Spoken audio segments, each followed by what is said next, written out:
उसका बॉडी तुरंत जमीन के साथ मर्ज हो गया और पल भर में जमीन के नीचे एक सरपेंटाइन ड्रैगन में ट्रांसफॉर्म हो गया, फिर गायब हो गया। मुझे पता था तुम ऐसा ही करोगे, लेकिन सॉरी, अब देर हो चुकी है। उसकी अर्थ डाइविंग एबिलिटी ने उसे ग्राउंड कॉम्बैट में एक बहुत बड़ा एडवांटेज दिया था। अब जब उसके पास आइटम आ चुका था तो हार्लैंड से लड़ने का कोई मतलब नहीं बनता। वो सीधा सरफेस पर आया, उसने आदमियों को इकट्ठा किया और अर्थ डाइविंग के जरिए तेजी से बैटलफील्ड छोड़कर निकल गया। हार्लैंड गुस्से से दहाड़ उठा, लेकिन वो इस बारे में कुछ कर नहीं सकता था। अगर तुम रूल्स के हिसाब से नहीं खेलोगे तो मैं भी तुम्हें आसानी से नहीं छोड़ूंगा। दांत पीसते हुए उसने तुरंत कम्युनिकेशन चैनल का यूज करके नमेरो के सोर्स ऑफ गॉड को हासिल करने की खबर चैट ग्रुप में सबको ब्रॉडकास्ट कर दी। जैंगी ने ग्रुप मैसेज पर नजर डाली, सोर्स ऑफ गॉड। उसके मन में हल्की सी दिलचस्पी जाग उठी। हालांकि ये स्पिरिट ऑफ सैक्रिफाइस जितना वर्सेटाइल नहीं था, लेकिन हर एक सोर्स ऑफ गॉड का मतलब होता था एक नया एपिसलोन म्यूटेंट का उभरना। फिर भी जैंगी के अपने प्रिंसिपल्स थे।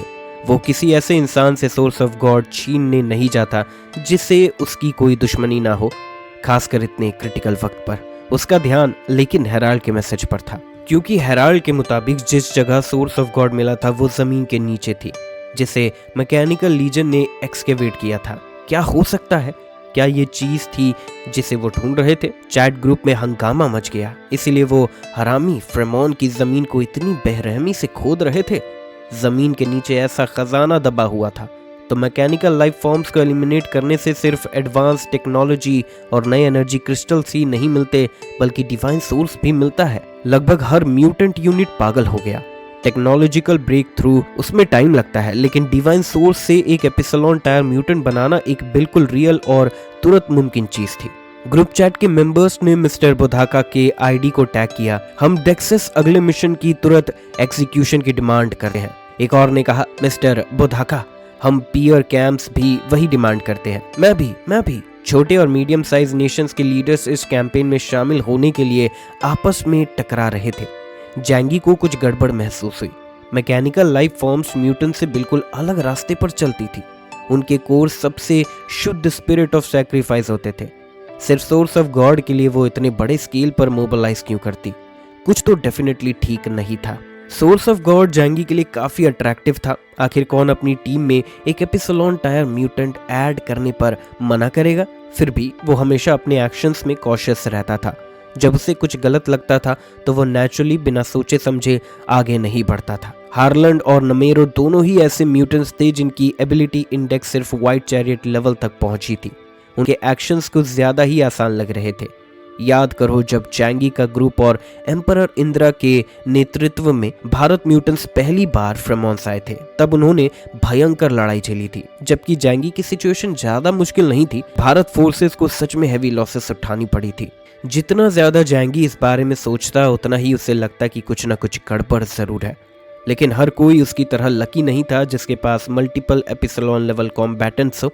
सोर्स ऑफ गॉड का एक छोटा सा हिस्सा भी उस दुनिया के ज्यादातर फैक्शंस के लिए ऐसी चीज थी जिसे पाने के लिए वो कुछ भी करने को तैयार थे। जैंगी ने ये बात डैंग, शेंगतोंग और बाकी लोगों के साथ शेयर की। वो अंकल यू और फैटी शू की आंखों में चमकती हुई लालच और उत्सुकता क्लियरली देख सकता था। अंकल यू चुप रहा, लेकिन फैटी शू उछल पड़ा, बॉस, इतनी बढ़िया चीज है ये। वो छोटे नॉर्डिक देशों ने सोर्स ऑफ गॉड ढूंढ के सच में जैकपॉट मार लिया। ये हमारे घर के दरवाजे पर ही क्यों गिरा? क्या हम भी अपनी किस्मत आजमा के देखें? फैटी शू एक्शन लेने के लिए बेचैन हो रहा था। आज का फैटी शू एक बोनाफाइड कैप्टन लेवल म्यूटेंट था। उसका एबिलिटी कोड ब्लिजर्ड काफी जबरदस्त था, जो सिंगल टारगेट स्ट्राइक्स और क्राउड कंट्रोल दोनों में एक्सेल करता था। अंकल यू के क्लोज क्वार्टर्स कॉम्बैट और फायर पावर के साथ मिलकर वो बैटलफील्ड पर तबाही मचा सकते थे।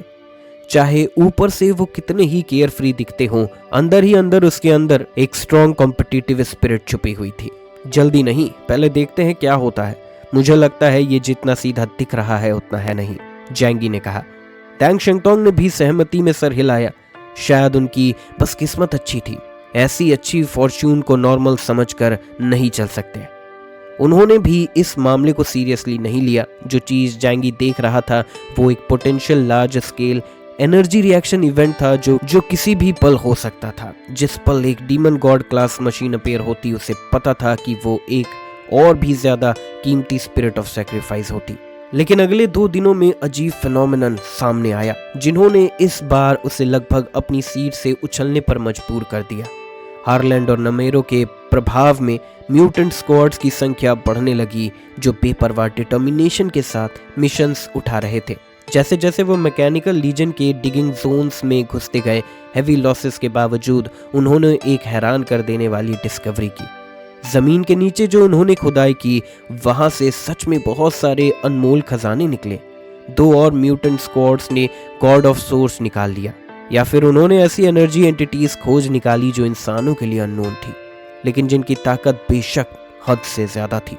रातों रात उन्होंने मैकेनिकल लीजन्स के फैलाए हुए खौफ को भुला दिया और लालच के आगे झुक गए।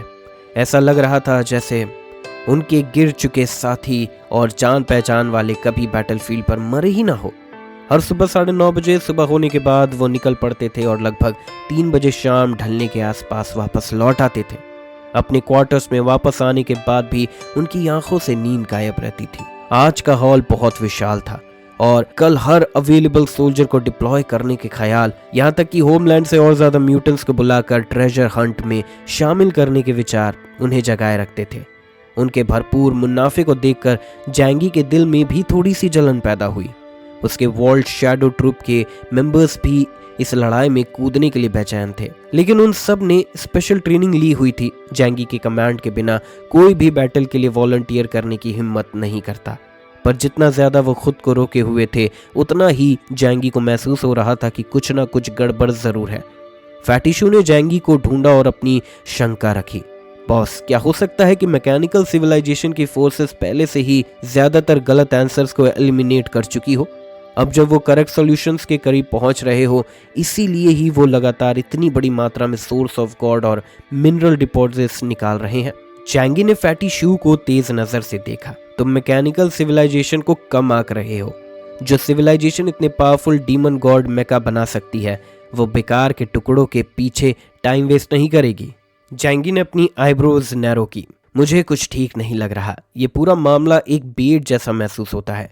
शायद उन्होंने एक बहुत बड़ा जाल बिछा रखा है, बस इंतजार कर रहे हैं कि ह्यूमन म्यूटेंट फोर्सेस खुद चलकर उसमें आ गिरे।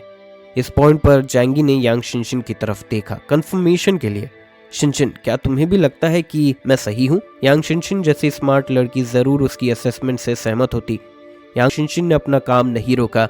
वो सुपर कंप्यूटर का यूज कर रही थी जो लू कैरन ने उसके लिए बनाया था। डीमन गॉड गुई के बचे खुचे हिस्सों से कनेक्ट करके इन्वेजन और डिक्रिप्शन कंडक्ट कर रही थी। जैंगी का सवाल सुनकर उसने बिना ऊपर देखे जवाब दिया, जरूरी नहीं, बिल्कुल इसीलिए क्योंकि ये कुछ ज्यादा ही बेट जैसा लगता है, ये सस्पिशियस है। जैंगी ने हैरानी से पूछा, तुम्हारा मतलब क्या है? यांग शिनशिन ने जवाब दिया, मैकेनिकल सिविलाइजेशन के बारे में हमारी असेसमेंट ये है कि उनके पास ऐसी टेक्नोलॉजी है जो ह्यूमैनिटी से काफी आगे है। हम सब ने ये अपनी आंखों से देखा है। बेइंतहा शक्तिशाली आर्मीज जो पूरी तरह मशीनरी से बनी होती है और अपनी ही एग्जिस्टेंस को कॉम्बैट टाइप डीमन मशीन्स में बदल सकती है। अगर वो सच में फ्रेमॉन्स के ह्यूमंस को खत्म करना चाहते तो मुझे लगता है कि उन्हें इतने कॉम्प्लेक्स तरीके अपनाने की जरूरत। उसने जैंगी की तरफ देखा। उसकी नजर बिल्कुल शांत और साफ थी, जैसे एक स्थिर जल। वैसे भी फ्रेमॉन्स की करंट पॉपुलेशन सिर्फ कुछ मिलियन है और बस 3 मेजर सिटीज है।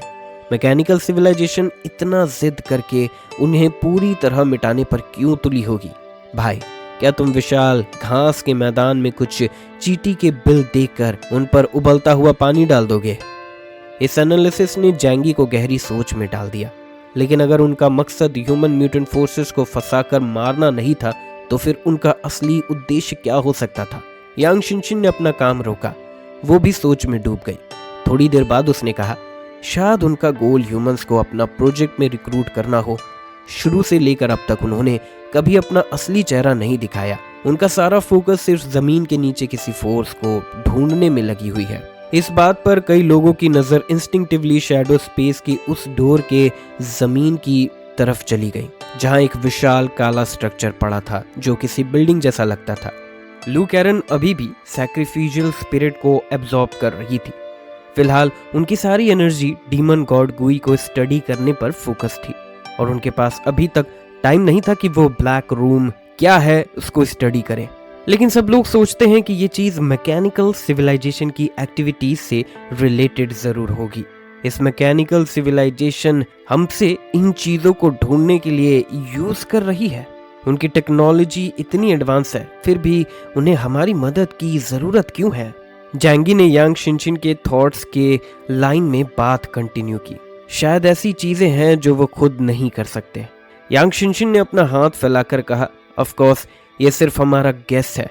आखिर इंटेलिजेंस गैदरिंग बहुत ही ज्यादा इनसफिशिएंट है।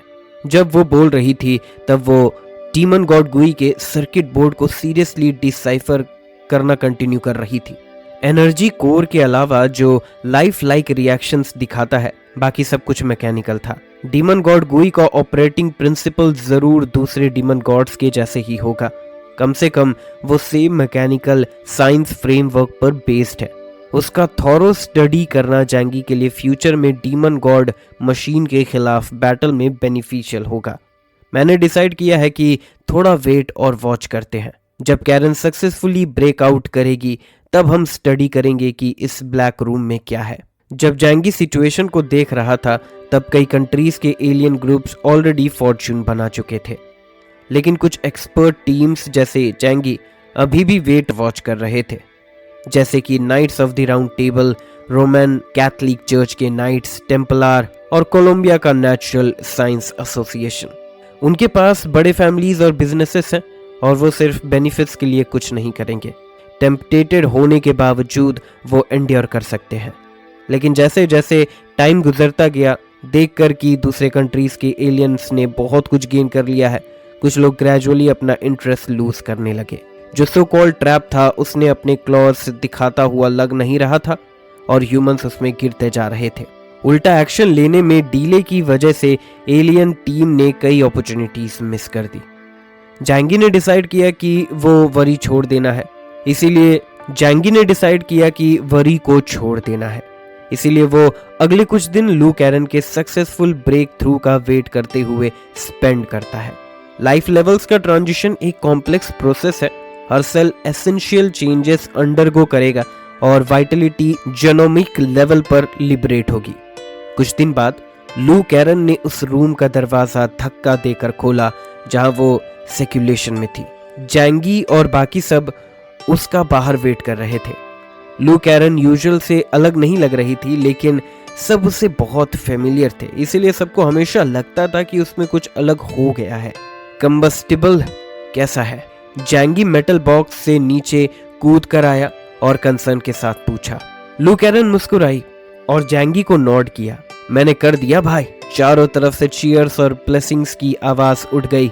बहुत बढ़िया, कांग्रेचुलेशंस, फिर से तुम हमसे एक स्टेप आगे निकल गई। जैंगी ने कहा, बताओ तुम्हारी करंट एबिलिटी क्या है?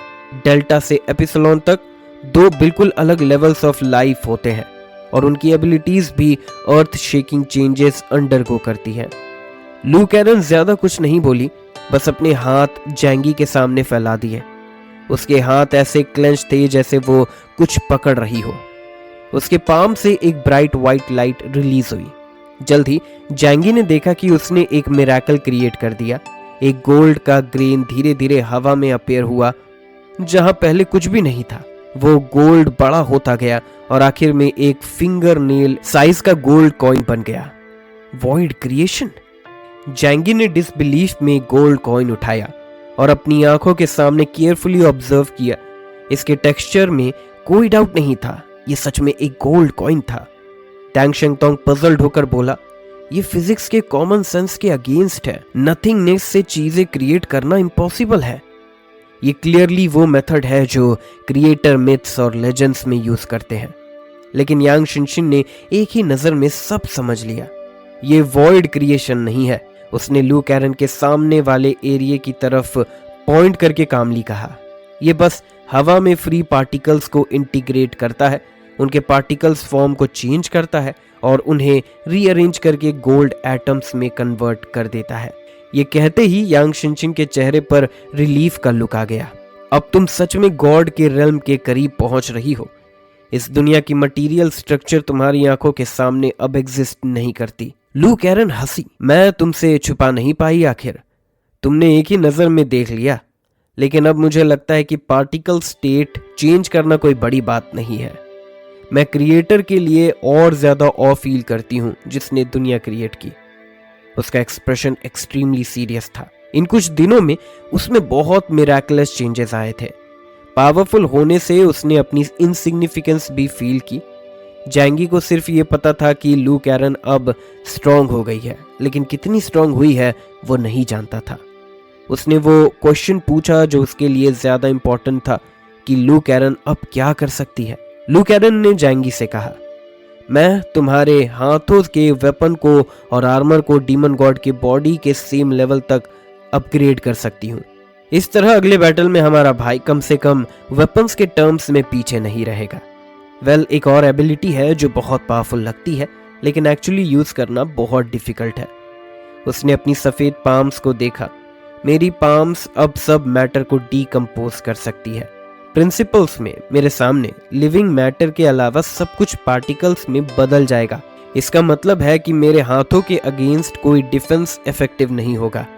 उसने जैंगी की तरफ हेल्पलेसली देखा, लेकिन मैं फाइटर नहीं हूँ, इसलिए मुझे ये एबिलिटी मैकेनिकल रिसर्च के लिए यूज करनी चाहिए। लू कैरन ने नई एबिलिटीज एक्वायर की है और ये कह लो उसने डिवाइन मशीन कंट्रोल के लेवल में बहुत बड़ा प्रोग्रेस किया है। जब तक वो चाहे वो दुनिया के सब नोन सब्सटेंसेस को ट्रांसफॉर्म कर सकती है, लेकिन सब्सटेंस की स्ट्रेंथ और साइज के हिसाब से अलग अलग अमाउंट ऑफ एनर्जी कंज्यूम होगा। अब से उसे मटेरियल्स की कमी की चिंता नहीं होगी। जब तक वो चाहे वो हवा से भी सब्सटेंसेस एक्सट्रैक्ट करके उन्हें रेयर मटेरियल्स में ट्रांसफॉर्म कर सकती है। लू कैरन ने इस एबिलिटी का नाम रखा ट्रांसफॉर्मेशन इनटू नथिंगनेस। जैंगी ने कहा, लगता है हम एक स्टेप और करीब आ गए हैं एक सुपर फोर्ट्रेस बनाने के। फिर जैंगी ने लू कैरन से डार्क रूम खोलने में मदद मांगी। वो चीज एक पूरे मेटल के टुकड़े जैसी लगती थी, लेकिन जैंगी फील कर रहा था कि वो अंदर से हॉलो है। अंदर चाहे जो भी हो, हम इस सिविलाइजेशन के सीक्रेट्स की एक झलक ले सकते हैं। उसने जानना चाहा कि एग्जैक्टली वो चीज क्या है जो मैकेनिकल सिविलाइजेशन इतनी मुश्किल से ढूंढ रही है। लू कैरन ने नॉड किया। वो डार्क रूम के सामने आई, अपना हाथ फैलाया और डार्क रूम की एक वॉल के करीब ले गई। अगला मोमेंट ब्लैक वॉल के स्पेशल मटेरियल के मॉलिक्यूल सीधे दोनों तरफ स्प्रेड हो गए, जैसे पानी में पत्थर गिरा हो। एक सर्कुलर डोर ओपन हो गया। जैंगी और बाकी सब कॉशियसली अंदर चले गए। जैंगी ने लीड ली और डायमेंशनल गेट यूज करके सबको प्रोटेक्ट किया। टॉक्सिक गैसेस से बचने के लिए उन्होंने टैक्टिकल मास्क भी पहने थे।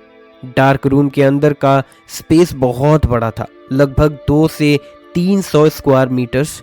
जैंगी और उसके दोस्त संभल कर अंदर गए, क्योंकि अप्रेजल के हिसाब से इस ब्लैक रूम की हिस्ट्री इतनी लंबी है कि वो ह्यूमन इमेजिनेशन से भी बाहर है। ये एक लॉस्ट सिविलाइजेशन है। वो टाइम के लॉन्ग रिवर को क्रॉस करके एक और सिविलाइजेशन के ट्रेसेस को स्पाई कर रहे हैं। डार्क रूम के अंदर सब कुछ इतना नॉवल लग रहा था। ये एक ऐसी सिविलाइजेशन है जो ह्यूमन से अलग है। घर खाली था और ज्यादा कुछ बचा नहीं था। पता नहीं ये सालों के दौरान डिसअपेयर हो गया। वॉल के एज पर कुछ स्टोन स्कल्पचर्स थे जो 30 से 50 सेंटीमीटर ऊंचे थे, डिपिक्ट करते थे शायद उस एरा के सिविलाइज क्रिएचर्स भी थे। लेकिन जैंगी नहीं जानता था कि उन क्रिएचर्स में जो फॉक्सेस, ड्रैगन फ्लाइज और सेंटीपीड जैसे लगते थे, कौन रूलर था। क्योंकि क्रेविंग टेक्निक ज्यादा अच्छी नहीं थी, सब लोग घर के अंदर आगे बढ़ते गए और अंदर खाली था। यांग शिनशिन ने कॉर्नर से एक मुट्ठी भर डस्ट उठाई और कहा, यहाँ पे बहुत सारी चीजें होनी चाहिए थी, लेकिन सब हिस्ट्री के डस्ट में बदल गई है। इंसान जो भी क्रिएट करते हैं वो हिस्ट्री के एरोजन को विथस्टैंड नहीं कर सकता। Metal, concrete building, electronic devices, books, सब हिस्ट्री में पलक झपकते ही डिसअपेयर हो जाते हैं। आखिर में जो बचा रहता है वो नेचुरल मटेरियल जैसे स्टोन होता है। लेकिन फिर जैंगी और उसके दोस्तों ने एक ह्यूज स्टोन देखा। ब्लैक रूम के सेकंड रूम में उन्होंने एक स्ट्रेंज स्टैचू देखा। एक अजीब शेप की चेयर थी जिसमें एक ह्यूमनॉइड क्रिएचर बैठा था। चेयर और वो इंसान दोनों स्टोन में बदल गए थे। जैंगी नहीं जानता था कि ये एक स्पेशल स्टोन स्कल्पचर है या नहीं, लेकिन इसके थ्रू हम इस सिविलाइजेशन के बारे में कुछ इंफॉर्मेशन ले सकते हैं। ये ह्यूमनॉइड्स ह्यूमन से लगभग 5 गुना बड़े हैं और ह्यूमन से बहुत सिमिलर लगते हैं, प्राइमेट्स के बॉडी शेप के साथ। लेकिन उनके पास ना टेल है और ना ही हेयर, बस एक बाल्ड हेड और लंबी कानों का पेयर है। उनकी आंखें भी नॉर्मल ह्यूमन से थोड़ी छोटी हैं, जैसे एक डिफॉर्म्ड ह्यूमन बीइंग। ये एंशिएंट लोगों के छोड़े हुए स्टोन स्कल्पचर्स हैं। लेकिन सिर्फ इन चीजों के लिए इतना बड़ा घर रखना मीनिंगलेस लगता है, फैटी शू पजल्ड होकर बोला। जैंगी ने स्टोन स्कल्पचर को कामली देखकर कहा, फैटी, अगर एक दिन तुम्हारी दुनिया डिस्ट्रॉय होने वाली हो, तुम और तुम्हारी सिविलाइजेशन कंप्लीटली डिसअपियर हो जाओगे। क्या तुम चाहोगे कि कुछ प्रिजर्व हो जिससे प्रूव हो कि तुम और तुम्हारी सिविलाइजेशन एग्जिस्ट करते थे? फैटी शू एक मोमेंट के लिए हैरान हो गया। उसने अपने माइंड में वो सीन इमेजिन किया और अचानक उसने फील किया कि एक चिल उसके हेड से टो तक एनवलप कर रही है। ह्यूमन सिविलाइजेशन की हिस्ट्री सिर्फ कुछ हजार साल की है और डेवलपमेंट की हिस्ट्री सिर्फ कुछ लाख साल की है। ये पीरियड प्लैनेट के लिए सिर्फ एक मोमेंट है, लेकिन उन्होंने बहुत ज्यादा हिस्टोरिकल लीव किया है। अगर एक दिन उनके एग्जिस्टेंस के सारे रिकॉर्ड्स कंप्लीटली डिसअपियर हो गए तो कोई नहीं जानता कि वो कब ही इस दुनिया में थे। सिर्फ सोचने से ही इंसान को एंडलेस रिग्रेट और फियर फील होता है। फिर जैंगी ने कहा, ये शायद कोई मिस्टीरियस जगह नहीं है, बल्कि एक शेल्टर है एंशिएंट लोगों का जो जितना हो सके सरवाइव करना चाहते थे और अपनी इंफॉर्मेशन लीव करना चाहते थे एंड ऑफ द वर्ल्ड से पहले। लेकिन वो एंड में फेल हो गए। उन्होंने लगभग कुछ भी नहीं छोड़ा, या लगता है कि ऐसा नहीं है। टैंग शेंगतोंग जायंट के पैरों के पास गया, अपना हेड रेस किया और ह्यूज स्टोन स्कल्पचर को ऊपर देखकर अचानक बोला। जैंगी उसकी तरफ देखा और पूछा, तुमने क्या फाइंड किया? टैंग शेंगतोंग ने अपनी उंगली स्ट्रेच करके जायंट के नी की तरफ पॉइंट किया, जहां जायंट अपने हाथों में एक ब्लैक मेटल बॉक्स पकड़े हुए था। वो बॉक्स एक्सटीरियर वॉल्स के सेम मटेरियल से बना था जो कोरिजन रेजिस्टेंट था। जैंगी ने मेटल बॉक्स उठाया। ये एक मेटल बॉक्स था जिसमें कोई गैप्स नहीं थे। इस बॉक्स के ओनर ने शायद सोचा था कि जब तक चीजें प्रिजर्व हो जाएंगी, कोई ना कोई जो फ्यूचर में यहाँ तक पहुंच सकेगा नेचुरली उसे ओपन कर पाएगा। 3 मिशंस एक्सेप्ट हो चुकी है। जैंगी ने वो मेटल बॉक्स लू कैरन को पकड़ा दिया और उसे खोलने का इशारा किया। ये काम लू कैरन के लिए बिल्कुल मुश्किल नहीं था। उसने बस अपना हाथ उस पर रखा और मेटल बॉक्स के पार्टिकल्स अपने आप साइड में हट गए। उसके अंदर का सामान सामने आ गया। वो एक ट्रांसपेरेंट क्रिस्टल था जो देखने में क्वार्ट्ज से बना हुआ लग रहा था। जैसे ही वो बाहर आया, एक रोशनी की किरण उस पर पड़ी और अजीबोगरीब रंगों में रिफ्रैक्ट हो गई। ये चीज क्या है? जैंगी ने उसे बाहर निकाला और अपने हाथ में पकड़ लिया। वो वजन में काफी भारी था, बिल्कुल एक ईंट की तरह। लेकिन चाहे वो उसे जितना भी घूरता रहा, उसमें कुछ भी अनयूजुअल नजर नहीं आया और ना ही उसे कोई खास एनर्जी महसूस हुई। यांग शिनशिन पास आई और बोली, मुझे लगता है ये शायद एक स्टोरेज डिवाइस है, बिल्कुल वैसे ही जैसे हम इंसान हार्ड ड्राइव्स यूज करते हैं। जब कोई सिविलाइजेशन अपने अंत के करीब होती है तो वो अपनी एग्जिस्टेंस के निशान संभाल कर रखने के तरीके ढूंढती है। भाई, क्या तुमने पहले भी ये नहीं कहा था? जैंगी ने वो ऑब्जेक्ट संभाल कर रख लिया। फिर पूरे ब्लैक हाउस को एक बार फिर से अच्छी तरह सर्च किया। उसे और कुछ भी नहीं मिला। आखिर में उसने वो चीज लू कैरन और यांग शिनशिन को दे दी और रिसर्च की जिम्मेदारी उन पर छोड़ दी। उस चीज से काफी इंफॉर्मेशन निकालना काफी मुश्किल साबित हो रहा था। खुशकिस्मती से लू कैरन अब एपिसलॉन लेवल तक एडवांस कर चुकी थी, जिसकी वजह से उसके पास इस प्रॉब्लम को टैकल करने के लिए ज्यादा पावरफुल और डाइवर्स तरीके मौजूद थे। बिल्डिंग मटेरियल के बारे में लू कैरन ने जल्द ही ये नतीजा निकाला कि ये पत्थर से बना एक खास सब्सटेंस था। इसकी हार्डनेस बेहद ज्यादा थी, ये कोरिजन रेजिस्टेंट था और वेदरिंग के खिलाफ भी काफी मजबूत था। जमीन के गहराइयों में दबा रहने के बावजूद ये इतने दूर के फ्यूचर तक खुद को प्रिजर्व कर पाया था। हालांकि ये मटेरियल सिर्फ प्रीशियस ऑब्जेक्ट्स के लिए स्टोरेज वॉल्स बनाने के काम आता था, दूसरे इस्तेमालों में इसका कोई फायदा बाकी मटेरियल्स के मुकाबले काफी कम था। इसीलिए आखिरकार असली हासिल सिर्फ वही ट्रांसपेरेंट मॉड्यूल था जिसे एक स्टोरेज डिवाइस माना जा रहा था। जैंगी ने उन्हें आदेश दिया कि वो इस पर गहरी रिसर्च करे। रही बात उसकी खुद की, तो उसका सामरान सिटी में रुकने का कोई इरादा नहीं था। वो बुधाका और मोराना को ढूंढकर मैकेनिकल सिविलाइजेशन के खिलाफ चल रही जंग में शामिल होना चाहता था। लेकिन तभी बैटलफील्ड के फ्रंट लाइन से खबर आ गई। कर्मिट किंगडम की म्यूटेंट फोर्सेस, जिन्हें गॉड किंग ज़्यूस लीड कर रहा था, साउदर्न फेडरेशन रीजन में पूरी तरह से मिटा दी गई थी। जैसे ही जैंगी ने चैट ग्रुप में ये खबर देखी, उसकी नज़र तुरंत तेज हो गई। कर्मिट किंगडम की म्यूटेंट बीस्ट आर्मी सिर्फ सेकेंड या थर्ड टियर स्ट्रेंथ की थी और ज़्यूस की ताकत ब्लैक चैरियट के करीब पहुंच चुकी थी। फिर भी उनकी पूरी तरह से खत्म हो जाना सिर्फ तभी मुमकिन था जब सामने किसी बेहद ताकतवर मैकेनिकल लाइफ फॉर्म से सामना हुआ हो। इसका मतलब ये था कि एक डीमन गॉड क्लास मशीन सामने आ चुकी थी। बुधाका की आवाज चैट ग्रुप में गूंज उठी, सब लोग सुनो, असली चैलेंज आखिरकार आ चुका है। एक डीमन गॉड लेवल मेका दोबारा अपीयर हो गया है। ये एक बेहद खतरनाक मिशन को दर्शाता है, लेकिन ये एक बहुत ही कीमती मौका भी है। वो डीमन गॉड जिसने कर्मिट किंगडम की म्यूटेंट फोर्सेस को मिटा दिया, उसका कोड नेम गंग है। जो भी म्यूटेंट टीम्स एंगेज करना चाहती है, वो मेरे साथ रजिस्टर कर सकती है। पिछली मीटिंग में ये डिसाइड हुआ था कि मिशन असाइनमेंट्स फ्रेमॉन्स और बाकी यूनिट्स के बीच कोऑर्डिनेशन से होंगे, सीधा असाइन नहीं किया जाएगा। आखिरकार चैंगी जैसे टीम को डर था कि फ्रेमॉन्स जानबूझकर उन्हें फंसा सकता है। इस खबर के बाद चैट ग्रुप में खामोशी छा गई, लेकिन कई दिल तेज धड़कने लगे, खासकर उन पावरफुल टीम्स के जो अब तक इनएक्टिव रही थी और सही मौके का इंतजार कर रही थी। छोटी मछली को छोड़ भी दिया जाए, लेकिन बड़े शार्क्स, वो वही उनके असली शिकार है। खतरे का क्या, अगर शिकार सक्सेसफुल रहा तो रिवॉर्ड्स भी बेइंतहा बड़े होंगे। उन्हें अपनी ताकत पर पूरा भरोसा था। ये वो पल था जिसका वो इंतजार कर रहे थे। जैंगी ने एक सेकंड भी हेजिटेट नहीं किया। वो सीधा फ्रेमॉन्स के मिलिट्री कमांड सेंटर की तरफ बढ़ गया। वहां पहुंचकर उसने knights of the round table और कोलंबिया के म्यूटेंट एजेंट्स के मेंबर्स को मौजूद देखा, लेकिन सिर्फ न्यूटन ही बुधाका के साथ बातचीत में लगा हुआ था। इसी बीच ब्रायन दी लैब्राडोर अपनी पूंछ हिला रहा था और एक फीमेल फ्रेमॉन ऑफिसर के साथ फ्लर्ट कर रहा था। गंदा कुत्ता, जीनी ने धीरे से बदबदाया, लेकिन कुत्तों के कान इंसान से ज्यादा तेज होते हैं। ब्रायन ने तुरंत मुड़कर दांत दिखाए। क्या किसी ने मुझे गाली देते हुए पुकारा? जैंगी ने अपना चेहरा दूसरी तरफ घुमा लिया। मैं नहीं। ब्रायन ने अपनी स्लीव्स उठाई और जैंगी के पास आकर खड़ा हो गया। अगर तुम नहीं थे तो फिर तुम मान क्यों रहे हो? तुम ज्यादा ही सोच रहे हो। इंसानी लैंग्वेज में डॉग सिर्फ एक गाली होती है जो दूसरों को रिफर करने के लिए यूज होती है। ब्रायन ने जैंगी की नाक की तरफ उंगली की।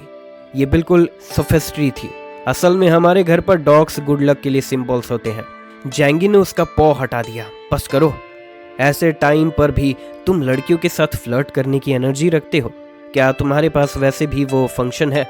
ये सुनते ही ब्रायन के चेहरे पर जो पहले थ्रेटनिंग एक्सप्रेशन था वो अचानक ढीला पड़ गया। उसके होठों के कोने पर एक हल्की सी, लगभग महसूस ना होने वाली मुस्कान आ गई। जैंगी चुप हो गया। लगता है वाकई उसके पास था। इस बारे में बाद में बात करेंगे। मुझे देखना है कि क्या मेरे लिए कोई सूटेबल मिशंस हैं या नहीं। जैंगी ब्रायन के पास से होते हुए बुधाका को ढूंढने चला गया और ब्रायन भी बिल्कुल पास उसके पीछे आ गया। ठीक है, मैं भी जाकर देख लेता हूँ। बुधाका के कमांड सेंटर में घुसते ही उन्होंने देखा कि यूनिफॉर्म पहने हुए मिलिट्री पर्सनल एकदम अटेंशन में खड़े थे। ये सब फ्रेमॉन्स के ऑफिसर्स थे, फ्रेमॉन्स का पैंथियन। कुछ पावरफुल म्यूटेंट्स भी मौजूद थे। जैंगी ने मोराना और एलेक्सी को उनके गियर में पहचान लिया। उसने तुरंत वहां के तनाव भरे माहौल को महसूस कर लिया। लगता था कि सिचुएशन में आई अचानक बदलाव ने सबको ऑफ गार्ड पकड़ लिया था। बुधाका अपने सामने रखे 3 डायमेंशनल सैंड टेबल को गौर से देख रहा था। फ्रेमॉन्स के बड़े मैप पर कई जगहों पर चमकते हुए पॉइंट्स मार्क थे। न्यूटन और किंग आर्थर भी वहां मौजूद थे और उसने होली सी के कार्डिनल को भी देख लिया। जैंगी के आने को नोटिस करते ही बुधाका ने गंभीरता से उसे ग्रीट किया। केओस, तुम आ गए हो, आओ यहाँ देखो। अचानक कई जगहों पर इंटेंस एनर्जी रिएक्शंस अपीयर हो रहे हैं। वो डीमन गॉड यूनिट्स मोबिलाइज हो चुके हैं। हमें फोर्सेस डिप्लॉय करके उनका सामना करना होगा। बिशप लेवल म्यूटेंट होने के नाते तुम्हारी टीम को इन रेड टारगेट्स को प्रायोरिटी देनी होगी। जैंगी की नज़र पूरे डिस्प्ले पर घूम गई। उसने 5 जगहों पर तेज चमकती लाल रोशनी देखी। क्या इन सब एरियाज में डीमन गॉड मशीन्स एक्टिव है? जैंगी ने ऊपर देखकर पूछा। बुधाका ने सर हिला दिया। बिल्कुल सही, हमारे सैटेलाइट सिस्टम्स ने उन्हें डिटेक्ट कर लिया है। जैसे तुमने शायद देखा ही होगा, कर्मिट किंगडम की पूरी म्यूटेंट टीम को वाइप आउट कर चुकी है। अब हमें उन्हें खत्म करने के लिए और ज्यादा ताकत की जरूरत है। जैंगी ने मैप को ध्यान से देखा। हर लाल डॉट क्लियरली एक डीमन गॉड मशीन की लोकेशन बता रहा था। अभी जो 5 यूनिट्स एक्टिव थे उनके कोड नेम्स थे ये बाने, दिंग, जिन और गंग थे।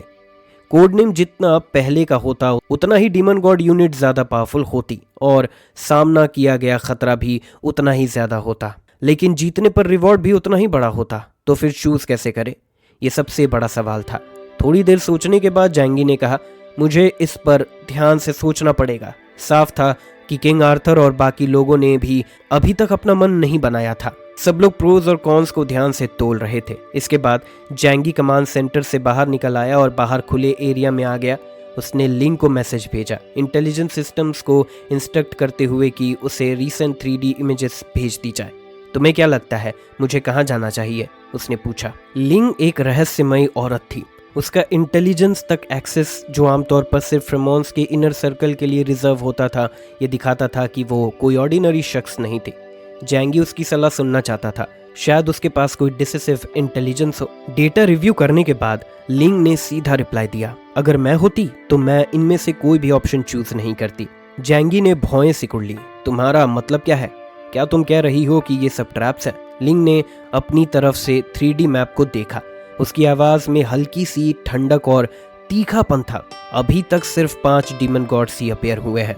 बाकियों की एग्जैक्ट लोकेशन हम अभी भी पिन पॉइंट नहीं कर पा रहे, लेकिन 10 डीमन गॉड्स की ओवरऑल स्ट्रेंथ को देखते हुए मुझे लगता है कि डीमन गॉड जिया की लोकेशन सबसे ज्यादा क्रिटिकल है। जैंगी ने तुरंत जवाब दिया, तो क्या तुम्हें डीमन गॉड जिया की स्ट्रेंथ के बारे में पता है? लिंग ने कंधे उचका दिए और बस इतना कहा कि ये पावरफुल है मेरे अंदाज से। जैंगी ने कहा, समझ गया। उसे पता चल गया था कि कौन सा रास्ता चुनना है। फिलहाल इन हाई रैंकिंग डीमन गॉड्स की असली ताकत अभी भी अननोन थी, लेकिन कोई एक्शन ना लेना एक मौके को जाया करना होता है। इसीलिए सबसे बेहतर स्ट्रेटजी ये थी कि पहले एक मिड टायर डीमन गॉड के खिलाफ टेस्ट लिया जाए। उस एनकाउंटर का यूज करके डीमन गॉड जिया की स्ट्रेंथ का अंदाजा लगाया जा सके। इस बैटल के बाद अगर सब कुछ स्मूथली चला तो वो अपना अगला मूव डिसाइड कर सकता था। जैंगी वापस कमांड सेंटर लौट आया, जहां डिसीजंस पहले ही लिए जा चुके थे। फ्रेमॉन्स साइड पर पैंथियन की winter goddesses Morana 3D sand table के सामने आगे बढ़ी। उसने डीमन गॉड ई की लोकेशन की तरफ इशारा करते हुए कहा, यह सबसे ज्यादा ट्रबलसम अपोनेंट है और इसे हम हैंडल करेंगे। उसने जोर देकर कहा, असल में मैं डीमन गॉड जिया के अपेयर होने का इंतजार करना चाहती थी एक्शन लेने से पहले, लेकिन जब से वो सामने नहीं आया है मैं डीमन गॉड ई से निपट लूंगी। तुम लोग जिया को छूने की हिम्मत भी मत करना, उसे मेरे लिए छोड़ देना जब मैं वापस आऊं। ये सुनते ही बुधाका ने मोराना की तरफ देखा। उसके चेहरे पर साफ दिखता था कि वो नहीं चाहता था कि मोराना सामरान सिटी छोड़कर जाए। आखिरकार सामरान सिटी अभी भी उसकी प्रोटेक्शन की जरूरत रखती है और ये खतरनाक दुश्मन असल में जैंगी, किंग आर्थर और बाकी लोगों के लिए छोड़े गए थे। मोराना ने बस बुधाका की तरफ एक नजर डाली और वो तुरंत चुप हो गया। उसे पता था कि जब मोराना ने एक बार अपना मन बना लिया तो कोई भी उसे रोक नहीं सकता। जैंगी ने अपनी भौएं उचकाई, इस औरत के तीखे और दृढ़ संकल्प पर हैरान होते हुए। लेकिन ये उसके लिए बिल्कुल ठीक था। वो पहले उसे ही पानी टेस्ट करने देगा। किंग आर्थर ने बिना किसी देरी के गंग को हराने का टास्क एक्सेप्ट कर लिया। ऑप्शंस धीरे धीरे कम होते जा रहे थे। आखिरकार जैंगी ने फैसला किया कि वो दिंग का सामना करेगा। 3 मिशंस एक्सेप्ट हो चुकी हैं और अब सिर्फ 2 डीमन गॉड मशीन्स बची हैं। ग्रुप के कुछ इनह्यूमन जो अभी भी हेजिटेंट थे अब एंशियस होने लगे हैं। आखिर में शिन का मिशन जुंगजिंग चर्च के कार्डिनल ने ले लिया और जंग का मिशन भारत के 8 ट्राइब्स जो इंदिरा के लीड में है उन्होंने ले लिया।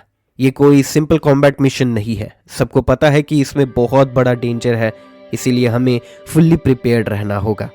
सबसे पहले जैंगी ने बुधाका को ढूंढा और फिर से एक large amount of combat supplies मांगे। हालांकि बुधाका इतना गुस्सा हो गया कि उसकी नाक क्रुक्ड होने लगी, लेकिन उसने सोचा कि जैंगी दिंग जो 4th रैंक डीमन है उससे डील कर रहा है और टास्क बहुत डिफिकल्ट है। आखिर में उसे पेन बियर करना पड़ेगा और जैंगी को large amount of equipment provide करना पड़ेगा। अलग अलग इनह्यूमन ट्रूप्स बिजी हो गए। उन्होंने फ्रेमॉन से सबसे डिटेल्ड इंफॉर्मेशन ऑब्टेन की, फिर अपने रूट मैप्स प्लान किए और कॉम्बैट प्लान्स फॉर्मुलेट किए। कोई केयरलेस होने की हिम्मत नहीं कर रहा था और कोई इतना बेवकूफ नहीं था कि डायरेक्टली डेस्टिनेशन की तरफ चला जाए। जैंगी इन सब टीम्स में सबसे काम और कंपोज था, क्योंकि उसे ट्रैवल टाइम या रोड पर अपने आप को एक्सपोज करने की प्रॉब्लम कंसिडर नहीं करनी पड़ती थी। इसीलिए अपने रेसिडेंस पर रिटर्न करने के बाद उसने तुरंत सबको गैदर किया। लू कैरन और यांग शिनशिन के अलावा जो डीमन बॉडी और मेमोरी के डेटा क्रैक करने में बिजी थे, जैंगी ने टेबल पर नॉक किया और सबकी आंखें उसकी तरफ टर्न हो गई। जैंगी ने कहा, कुछ दिन रेस्ट के बाद सब रेडी होने चाहिए। मैंने कॉम्बैट मिशन एक्सेप्ट कर लिया है और हम इतोहू फेडरेशन एरिया की तरफ मूव करेंगे। हमारा ओपोनेंट इस बार डीमन गॉड डिंग है। फ्रेमोन्स ऑलरेडी फ्लीट की नंबर की इंफॉर्मेशन प्रोवाइड कर चुका है। ये एक लार्ज आर्मी ग्रुप है जिसमें 30,000 से ज्यादा एयरक्राफ्ट और 20,000 इंजीनियरिंग एयरक्राफ्ट है और 5 super large mechanical life forms भी हैं। इनकी कॉम्बैट पावर जज करना इजी है, लेकिन हमें नहीं पता कि डीमन गॉड डिंग की स्ट्रेंथ किस लेवल की है। इस पॉइंट पर जैंगी फेंटली स्माइल करता है और फिर बोला, लेकिन तुम्हें इस प्रॉब्लम की चिंता करने की जरूरत नहीं है। लियांगयू, दांग शंगतोंग, फ्लावर और फुइन ट्रूप्स, तुम रिस्पॉन्सिबल हो उन बैटल ग्रुप्स को डील करने के लिए। और रही बात डीमन गॉड डिंग की, तो उसे मुझ पर छोड़ दो। बैली चंकिंग साइड में अपने आर्म्स फोल्ड करके खड़ा था और अचानक पूछा, तुम death God of love use करने का कंसिडर नहीं करते? जैंगी ने अपना हेड शेक किया। हमारे पास अभी ऐसा प्लान नहीं है। डेथ गॉड ऑफ लव की डिस्ट्रक्टिव पावर बहुत स्ट्रांग है। वो सारे मैकेनिकल लाइफ फॉर्म्स डिस्ट्रॉय कर देगा। क्या हम जंग कलेक्ट करने जा रहे हैं? वो सब अच्छी चीजें हैं, उन्हें वेस्ट मत करो। मिसाइल में death of love war head लगा हुआ है और उसका टारगेट बहुत ऑब्वियस है, इसीलिए वो ऑलमोस्ट सर्टेनली शॉट डाउन हो जाएगा।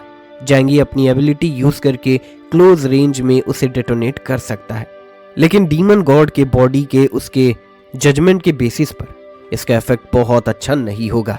उस टाइप का all round defensive force field शायद उसके शेन लुओ वैक्शियान के पास सेकंड स्ट्रॉन्गेस्ट है डिफेंसिव पावर के टर्म्स में, और स्ट्रॉन्ग स्टील बॉडी के साथ डेथ ऑफ लव इफेक्टिव नहीं हो सकता।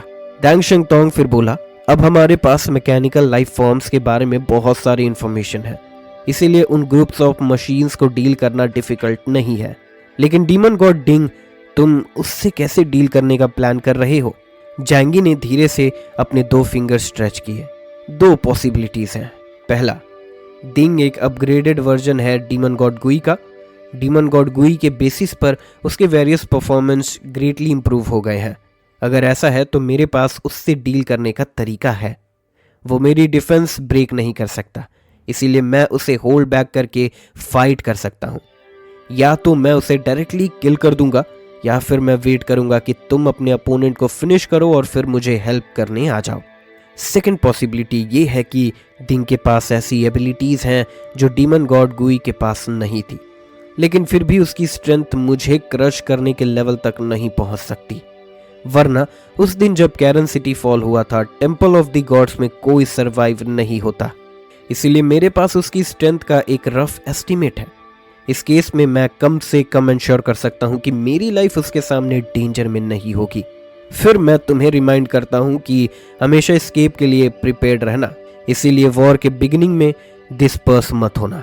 मैं पहले राउंड ऑफ अटैक लॉन्च करूंगा और एक बैटलफील्ड एनवायरनमेंट क्रिएट करूंगा जो हमारे लिए फेवरेबल होगा। ये सुनकर सब लोग नॉड करते हैं। अब वो सिर्फ जैंगी के टैक्टिकल अरेंजमेंट सुन सकते थे। आखिर वो सच में डीमन गॉड डिंग को डील करने में कोई हेल्प प्रोवाइड नहीं कर सकते थे। दांग शंगतोंग ने पूछा, हम एक्शन कब लेंगे? जैंगी ने यांग शिनशिन और लू कैरन से पूछा, तो बताओ हम एक्शन कब लेंगे? लू कैरन ने रिप्लाई दिया, 2 दिन। यांग शिनशिन ने इस पर कहा, नहीं 3 दिन।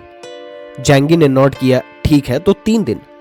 फैटी शू स्माइल के साथ जैंगी के कानों में विंक करके बोला, मास्टर क्या तुम मिस यांग के लिए ज्यादा पार्शियल हो? ध्यान रखना मिस लू नाखुश ना हो जाए। जैंगी ने उसकी तरफ ग्लांस किया और बोला, तुम फेदर डस्टर्स के बारे में क्या जानते हो? तुम्हें लगता है मैं इतना टाइम यहाँ उन पर नजर रखते हुए बेकार गया हूँ?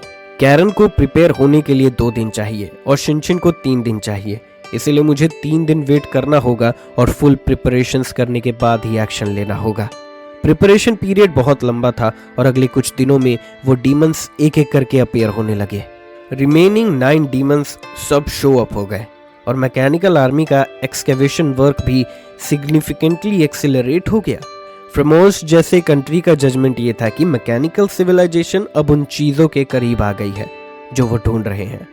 और वो मिस्टीरियस चीजें जरूर एक ह्यूज ट्रेजर होगा। एलियन टीम्स जो पहले एक्शन ले चुकी थी उन्हें ज्यादा या कम अच्छी चीजें मिली थी, इसीलिए उन्होंने एक के बाद एक नेक्स्ट कॉम्बैट मिशन ले लिए।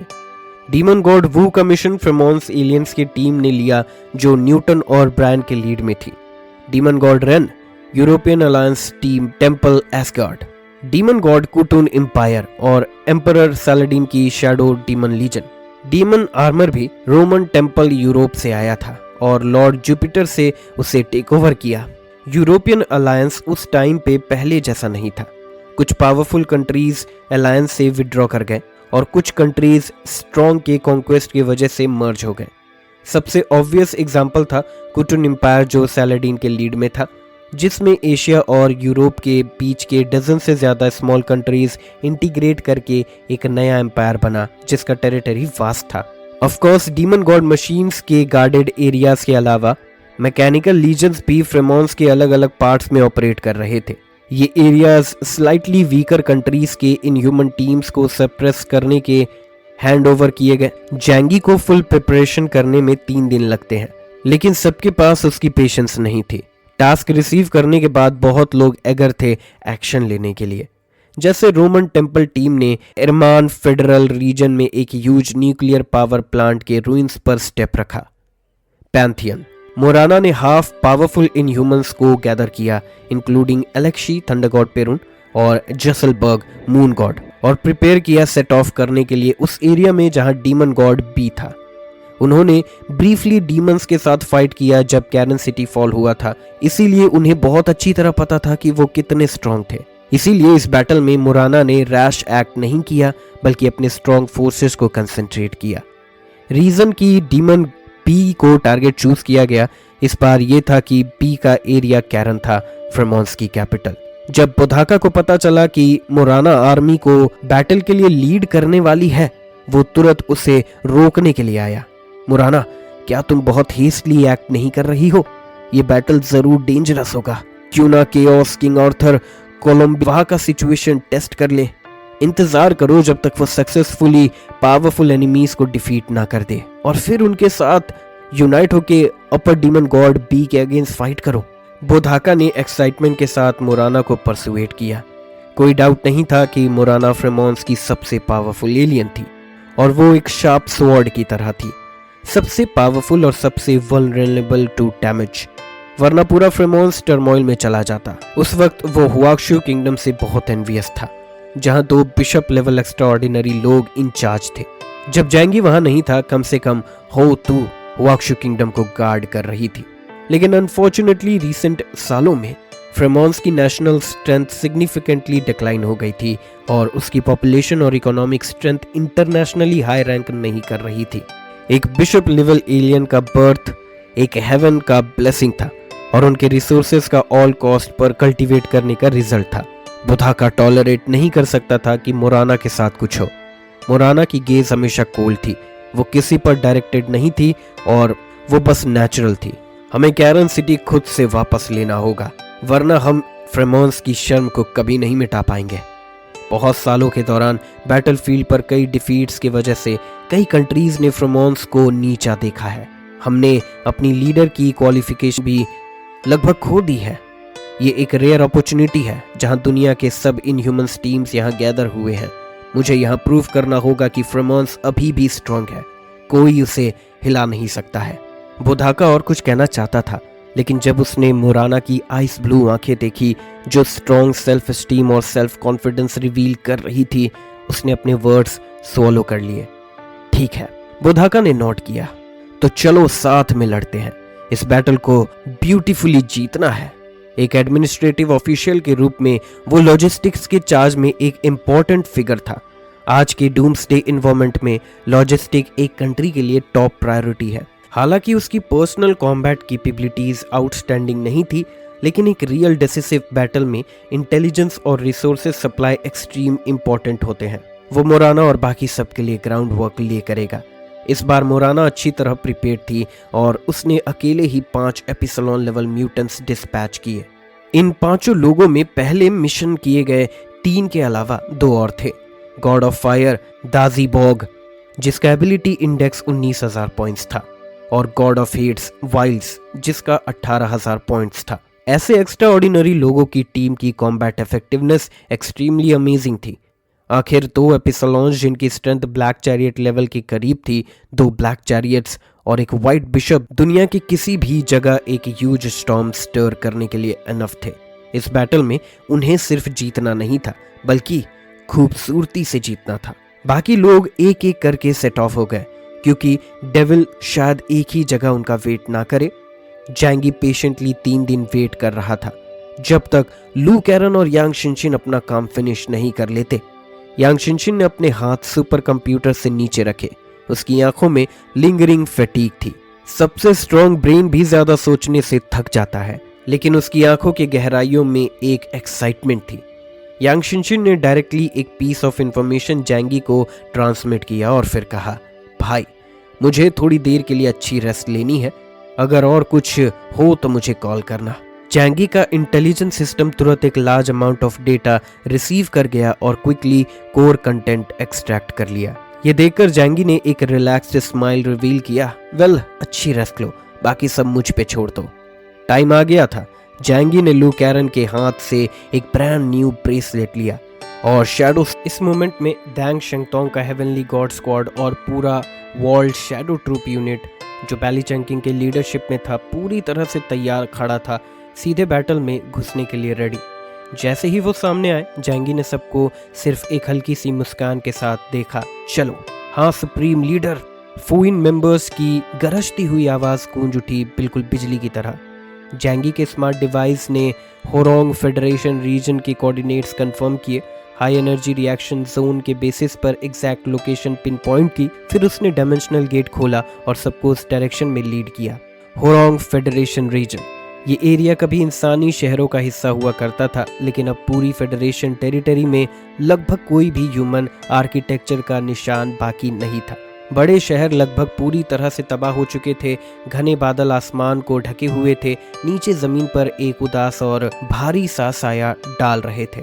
उसी पल जमीन के अंदर से एक गहरी गरजती हुई आवाज उठी जो हर तरफ फैल गई, जैसे खुद जमीन धंस रही हो। अगले ही पल लाल रंग की एक विशाल रोशनी का स्तंभ सीधा आसमान की तरफ शूट हुआ और तुरंत ही बादलों को हटा दिया। वो भयानक एनर्जी फ्लक्चुएशन इतनी शक्तिशाली थी कि इस ह्यूमन युग के किसी भी फायर आर्म से कहीं ज्यादा आगे थी। बादल जोर से अलग हो गए। नीचे का जमीन और जमा हुआ लैंडस्केप सामने आ गया। मैकेनिकल लाइफ फॉर्म्स हर जगह फैली हुई थी और जमीन पर दर्जनों गहरी बिल्कुल काली गुफाएं नजर आ रही थी। कुछ 100 किलोमीटर डायमीटर की थी और कुछ 10 किलोमीटर से भी ज्यादा फैली हुई थी। इन रूइंस के बीच एक डीमन गॉड जो काले आर्मर में लपेटा हुआ था, एक गिरी हुई बिल्डिंग के टॉप पर झुका बैठा था और आसमान की तरफ घूर रहा था। उसके चेहरे पर एक डरावनी और हॉन्टिंग एक्सप्रेशन थी। उसका रूप प्राचीन वाशु किंगडम के कॉनिकल हेडेड हीरो से काफी मिलता जुलता था। उसके सर के ऊपर एक काला हेलमेट था जो कॉनिकल टोपी जैसा लगता था। उसके सर के पीछे से चमकते हुए गहरे रंग के आर्मर प्लेट से बना हुआ एक बड़ा सा क्लोक फैला हुआ था। ये दृश्य बिल्कुल ऐसा लग रहा था जैसे कोई विशाल बना हुआ प्राचीन सेंटीपीड किसी जायंट के पीठ से चिपका हो। एक अजीब लेकिन किसी हद तक हैरान कर देने वाली खूबसूरती। जिस आसमान को वो देख रहा था उसमें मौजूद बादल जोर से हटा दिए गए और जो कुछ भी वो देखना चाहता था सब सामने आ गया। ऊपर बेइंतहा फैला हुआ आकाश जहां विशाल पॉलीहेड्रन हवा में तैर रहे थे, बिल्कुल जैसे कोई देवता की आंख पूरी दुनिया पर नजर रखे हुए हो। देवताओं ने ये महान आंख बनाई है ताकि वो ह्यूमैनिटी पर नजर रख सके। नश्वर प्राणी देवताओं को खुश करने के लिए खून की बलि चढ़ाते हैं। ये शब्द डीमन गॉड डिंग के मुंह से निकले। डीमन गॉड डिंग के बोले हुए ये शब्द असल में उस 6 विंग सोवेनियर से आए थे जो उन सब पर हुक्म चलाता था। वो इनका मतलब समझ नहीं पाता था। वो बस 6 विंग्ड सोवरेन के ऑर्डर्स फॉलो करता था। इस जमीन पर केओस फैलाना, फिर कमजोर सरफेस रेसेस को ललचाना और फिर कत्ल कर देना, बस इतना ही सिंपल था। अगर सीधा मतलब में देखा जाए तो उनकी लड़ाई किसी तरह की रिचुअल जैसी लगती थी, जैसे वो इस दुनिया को देखने वाले देवताओं को बाहर खींचने की कोशिश कर रहे हों और उनसे रिवॉर्ड्स पाना चाहते हो। शायद जिस चीज के लिए वो इतनी एक तरफा लगन के साथ लड़ रहे थे उसका संबंध इसी बात से था। लेकिन डीमन गॉड डिंग इस सब का मतलब समझ नहीं पाता था। वो कमज़ोर और पिछड़ी हुई रेसेस जिसकी टेक्नोलॉजी ज़मीन के नीचे रहने वाले कीड़ों जैसी प्रिमिटिव थी, फिर भी अपनी इंजीनियरिंग व्हीकल्स के साथ इतनी शिद्दत से लड़ रहे थे। क्या इस अरेंजमेंट का कोई मतलब था? डीमन गॉड डिंग ने अपना सर झुकाया और फिर कुछ पल सोचा। शायद था, शायद नहीं था, लेकिन उसके लिए इसका कोई खास महत्व नहीं था। आखिरकार उसके लिए जिंदगी खुद ही कोई असली मतलब नहीं रखती थी। जैसे ही ये ख्याल उसके दिमाग से गुजरा, उसने अचानक हवा में फैली हुई एक अजीब सी ऑरा महसूस की। उसने सर उठाया और आसमान की तरफ देखा। उसकी आंखें काली शून्य में एक खास जगह पर जम गई। अचानक साफ आसमान फट गया, एक विशाल दरार नजर आई। एक के बाद एक बंदूकों के बैरल और कैनन के मजल्स उस दरार से बाहर निकले, सीधा नीचे पूरी जमीन की तरफ निशाना लगाते हुए। अगले ही पल लाखों बैरल एक साथ गरज उठे। जैंगी और उसकी टीम बैटलफील्ड पर पहुंच चुकी थी।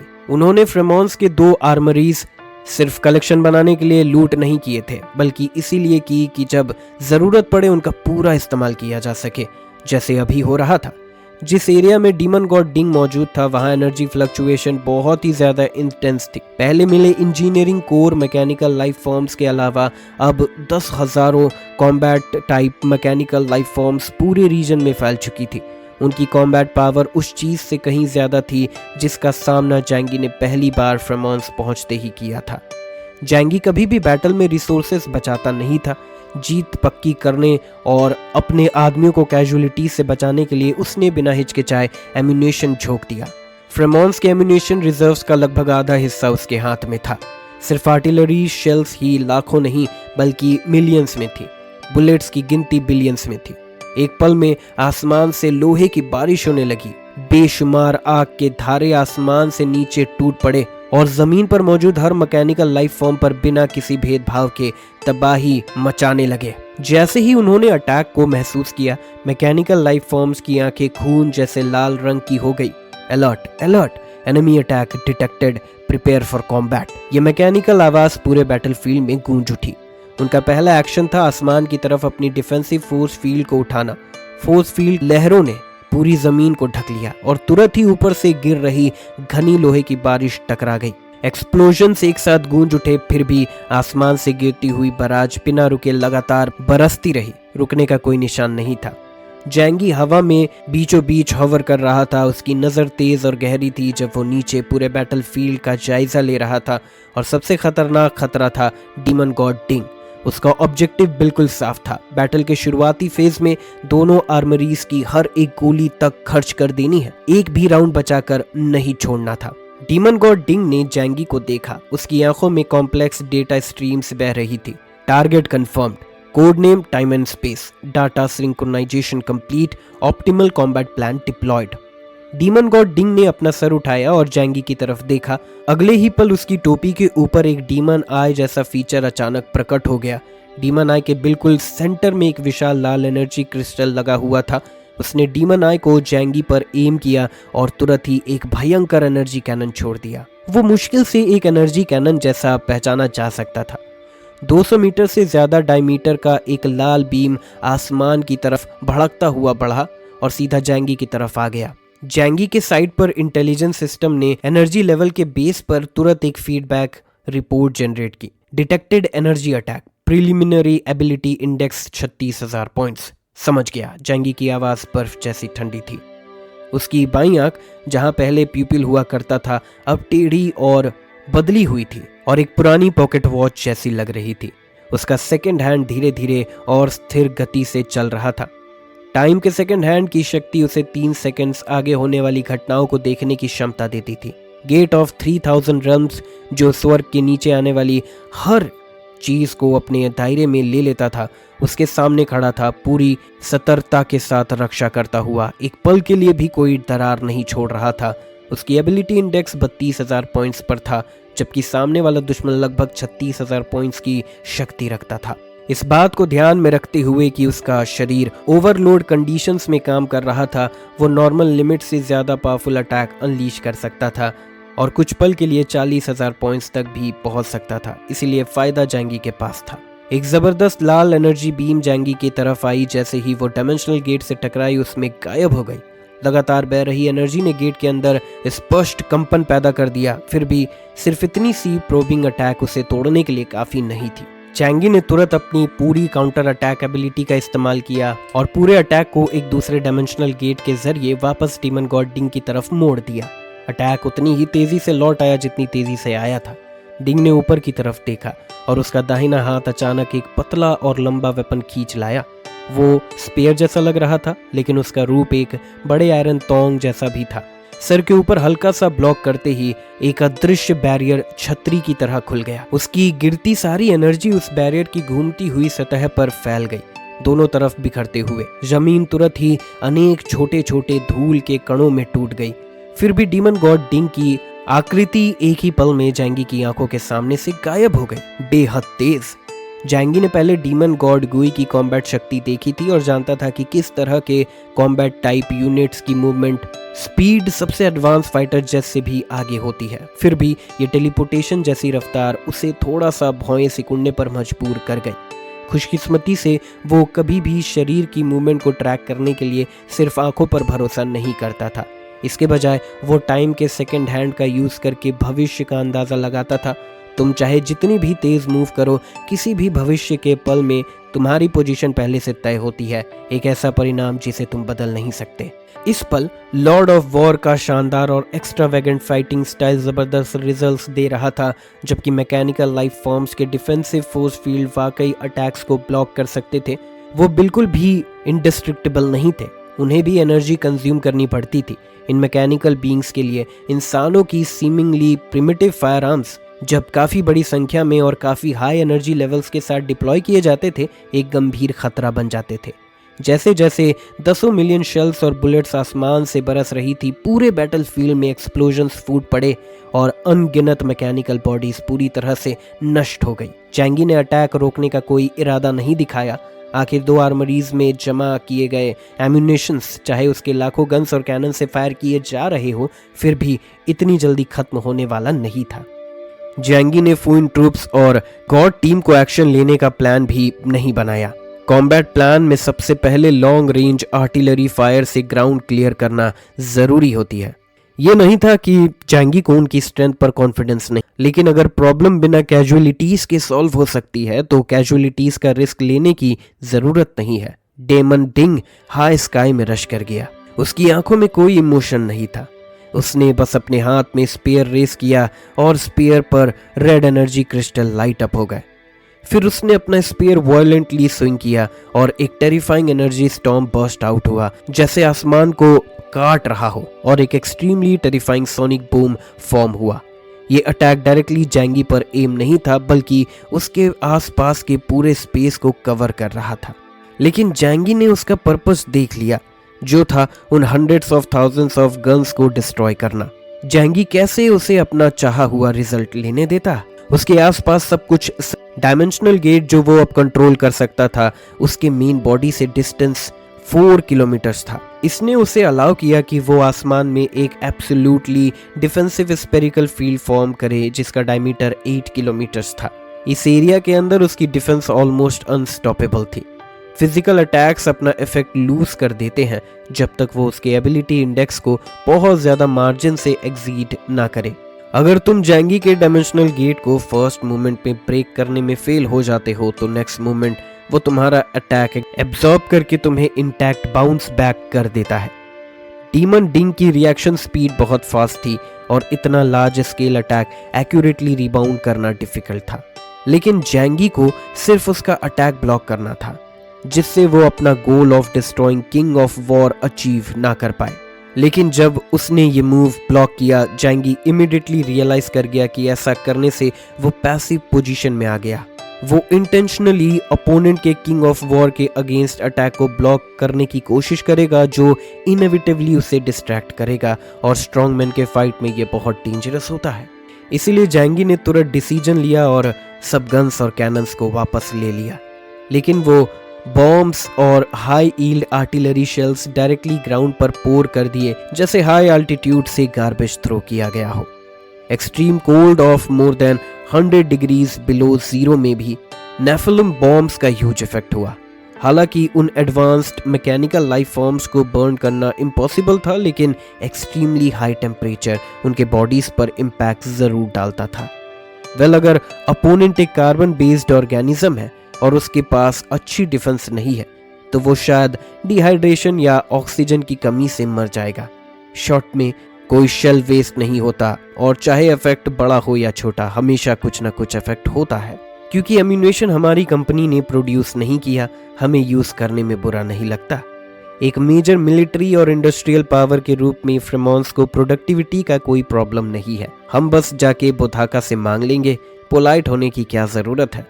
जब जैंगी के माइंड में ये थॉट आया, उसके फील्ड ऑफ विजन में अचानक कुछ रैपिडली ग्रोइंग ऑब्जेक्ट अपीयर हो गए। कुछ disc like mechanical life forms ground से ऊपर फ्लाई कर गए, और जैंगी के इंटेलिजेंस सिस्टम ने तुरंत उसे स्कैन कर लिया, और वो ऑलरेडी जैंगी से लेस देन 10 किलोमीटर्स के डिस्टेंस पर आ गए थे। वो 5 super large mechanical life forms थे।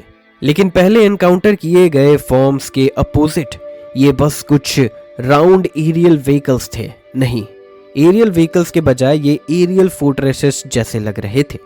उन पर कोई विंग्स या ऐसी चीजें नजर नहीं आई, लेकिन ये क्लियरली एयरक्राफ्ट कैरियर से भी बड़े थे। वो एक्सट्रीमली हैवी लग रहे थे, फिर भी हवा में फ्लोट कर रहे थे। ये कॉम्बैट टाइप मैकेनिकल फॉर्म है क्या?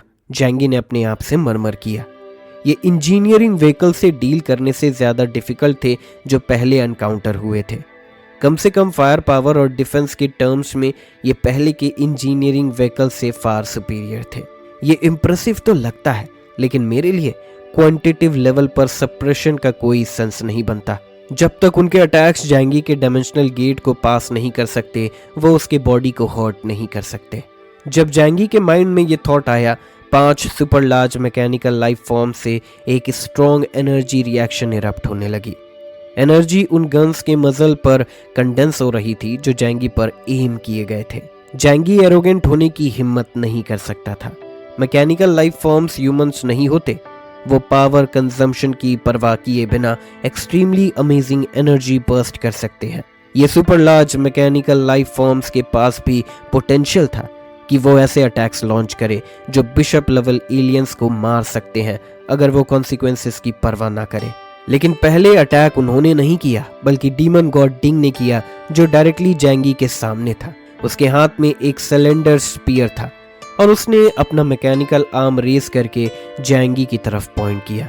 उसने बस अपना हाथ टाइटली क्लेंच किए, और एक इनविजिबल फोर्स स्पेयर के टिप से बर्स्ट आउट हुई, जो इंस्टेंटली जैंगी के सेनलुओवैक्शियान को लॉन्ग डिस्टेंस क्रॉस करके पहुंच गई। सिर्फ एक मोमेंट में जैंगी के बॉडी के बाहर के 200 से ज्यादा लेयर्स वाले डायमेंशन गेट को फोर्सफुली ब्रेक करके एक कंसील पैसेज बना दिया गया। अब उसके सामने प्रोटेक्ट करने के लिए कोई डायमेंशनल गेट नहीं था। जैंगी ने यह सीन टाइम के सेकंड हैंड के साथ देखा और अगले मोमेंट रिएक्ट किया।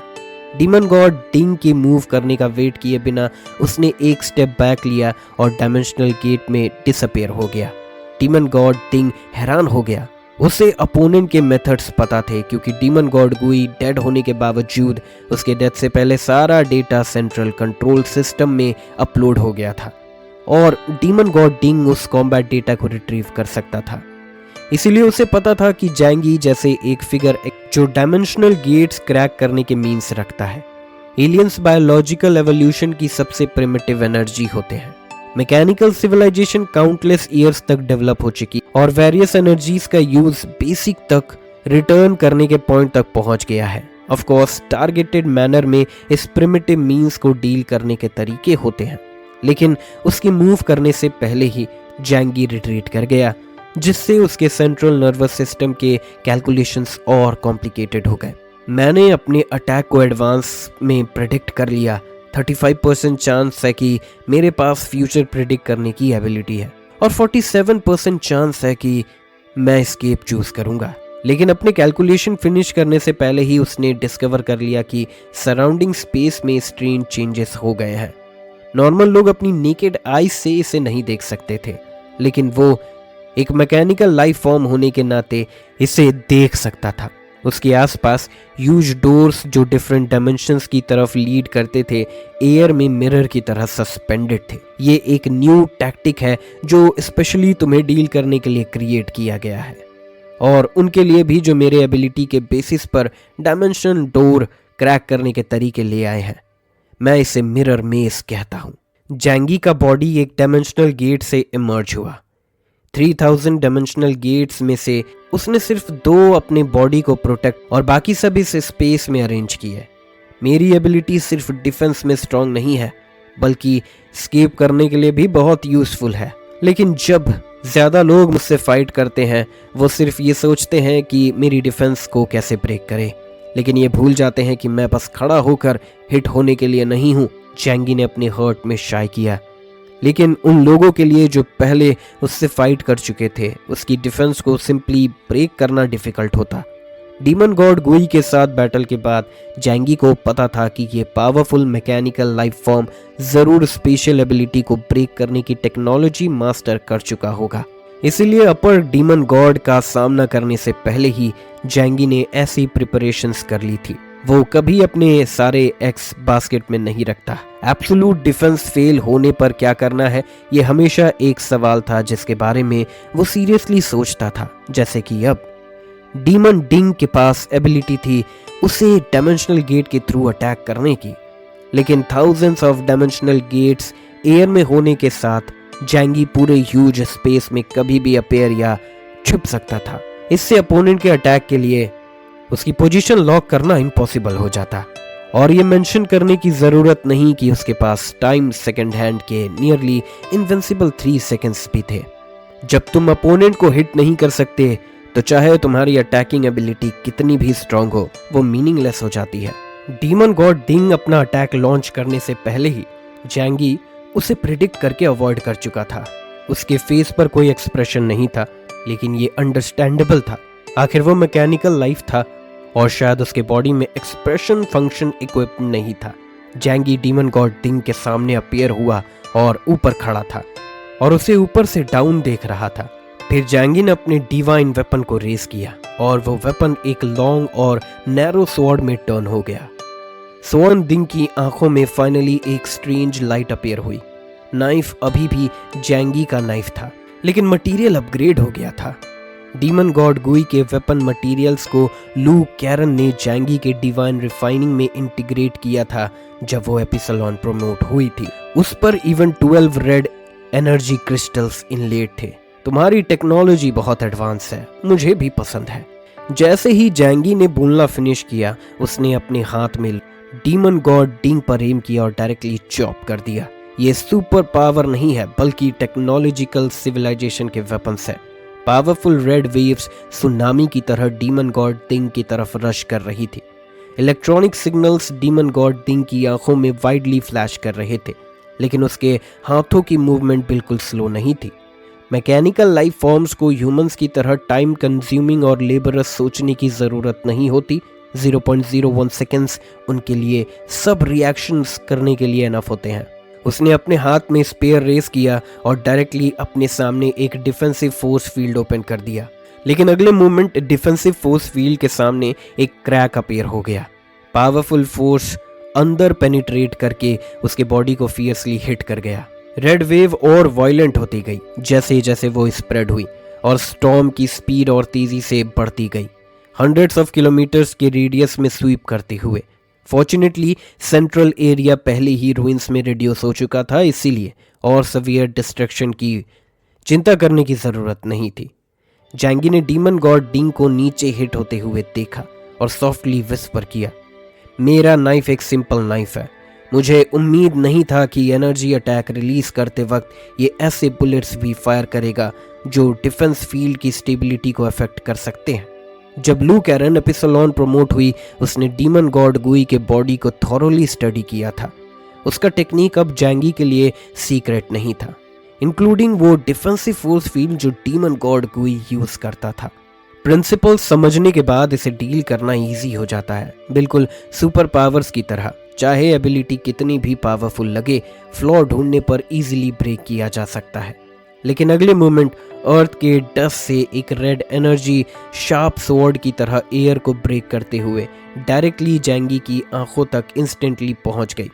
ये बहुत फास्ट था, लेकिन चाहे स्पीड कितनी भी फास्ट हो, वो एडवांस जजमेंट से फास्ट नहीं हो सकती। जैंगी ने बस एक स्टेप बैक लिया, स्पॉट से डिसअपेयर हो गया और एक और एरिया से अपेयर हुआ। डीमन गॉड का फिगर फिर से एयर में अपेयर हुआ। उसका बॉडी अनहार्म्ड लग रहा था। अपर डीमन गॉड सच में ज्यादा पावरफुल है। डीमन गॉड थिंग जैंगी के अटैक से सच में सरप्राइज था। उसने मरमर किया, ये गुई का वेपन है, लेकिन शायद उसे नहीं पता कि गुई एक ओल्ड मॉडल है। उसका अटैक मुझे हर्ट नहीं कर सकता। हालांकि उसने ऐसा कहा, उसका डिफेंसिव फोर्स फील्ड पेनिट्रेट हो गया था, जो डीमन डिंग को थोड़ा प्रेशर फील करवा रहा था। उसने अपना इनर कंटेम्प्ट जैंगी के लिए साइड में रख दिया। कुछ ब्रीफ एनकाउंटर्स के बाद उसने जैंगी की स्ट्रेंथ रिकॉग्नाइज कर ली थी। लेकिन कोई सरप्राइज नहीं है, मैं फिर भी तुम्हें मार दूंगा। डीमन गॉड डिंग काम टोन में बोला, जैसे वो एक ऐसा इवेंट नरेट कर रहा हो जो बाउंड टू हैपन था। कन्वर्जिंग इनटू द डाइव एक ट्रूली इनविंसिबल डिफेंस नहीं था। गेटकीपर ऑफ द अंडरवर्ल्ड के साथ बैटल, वेल ये कहना थोड़ा फ्लैटरिंग लगता है। आखिर जैंगी एक जापानीज निंजा की तरह नहीं हो सकता जो एक शुरिकन शोदाइमे पर थ्रो करके क्लेम करे कि उसने उसके साथ फाइट किया। एक्चुअली उसके और गेटकीपर ऑफ द अंडरवर्ल्ड की स्ट्रेंथ गैप इतना बड़ा है कि कोई कंपैरिजन ही नहीं है। लेकिन गेटकीपर ऑफ द अंडरवर्ल्ड ने फिर भी उसे ये बता दिया कि स्पेस सिस्टम को क्रैक करने का एक तरीका होता है। बैटलफील्ड पर काउंटलेस चेंजेस एक इंस्टेंट में ऑक्यूर हो सकते हैं। डीमन डिंग के हाथ में स्पेयर का एनर्जी रिएक्शन और ज्यादा स्ट्रांग होता गया और इंटेलिजेंस सिस्टम ने एक रेड अलर्ट इशू किया। उसने तुरंत एरिया से फ्ली करने को कहा। जैंगी का बॉडी अचानक मिड एयर में स्टॉप होता हुआ लगा। उसकी लेफ्ट आई में क्लॉक के आवर और मिनट हैंड्स ऑलमोस्ट स्टैग्नेंट थे, लेकिन सेकंड हैंड मैडली स्पिन कर रही थी। वो फास्टर और फास्टर होती गई, इतनी फास्ट कि एक फैन शेप्ड एरिया स्वीप कर गई। अगले मोमेंट जैंगी ने एक स्टेप बैक लिया और वॉइड में डिसअपेयर हो गया। डायमेंशनल डोर का क्रैक क्लोज हो गया और वो कंप्लीटली रियल वर्ल्ड से सेपरेट हो गया। लेकिन इमीडिएटली उसके डिसअपेयर होने के बाद डीमन डिंग का स्पेयर उस जगह पर हार्ड स्टैब हुआ जहां वो अभी डिसअपेयर हुआ था। एक सर्कुलर पैसेज फॉर्म अपीयर हुआ स्पेयर के सेंटर के साथ। स्पेयर उस जगह तक आया जहां वो बस अभी मौजूद था और फिर वॉइड में रिपल्स स्प्लैश किए। फिर जैंगी की आंखों ने सिलेंडर ब्लैक स्पेयर को देखा जो उसके साथ अदर डायमेंशनल स्पेस में एंटर कर गया था। सडनली वो अपने सेंसेस में वापस आया। जैंगी रियलाइज कर गया कि उसका गेस करेक्ट था। Mechanical civilization highly developed technology रखती है और वो ह्यूमन बॉडी म्यूटेशन से जनरेट होने वाली पावर को और ज्यादा टाइम से स्टडी कर रहे हैं। लेकिन उसने उम्मीद नहीं किया था कि वो एक्यूरेटली उसके स्पेशल कोऑर्डिनेट्स लोकेट करके उसे मारने की कोशिश करेगा। जैंगी ने तुरंत अपना चॉइस चेंज किया। इस बार उसने डिसाइड किया कि वो अपोनेंट के मूव को हेड ऑन लेगा। ब्लैक स्पीयर पर रेड एनर्जी क्रिस्टल्स ने अपनी सारी एनर्जी बर्न कर दी और एक टेरिफाइंग फोर्स जो एयर को ऑप्रेसिव ऑरा से फिल कर रही थी, वेव्स की तरह उसके पास आई।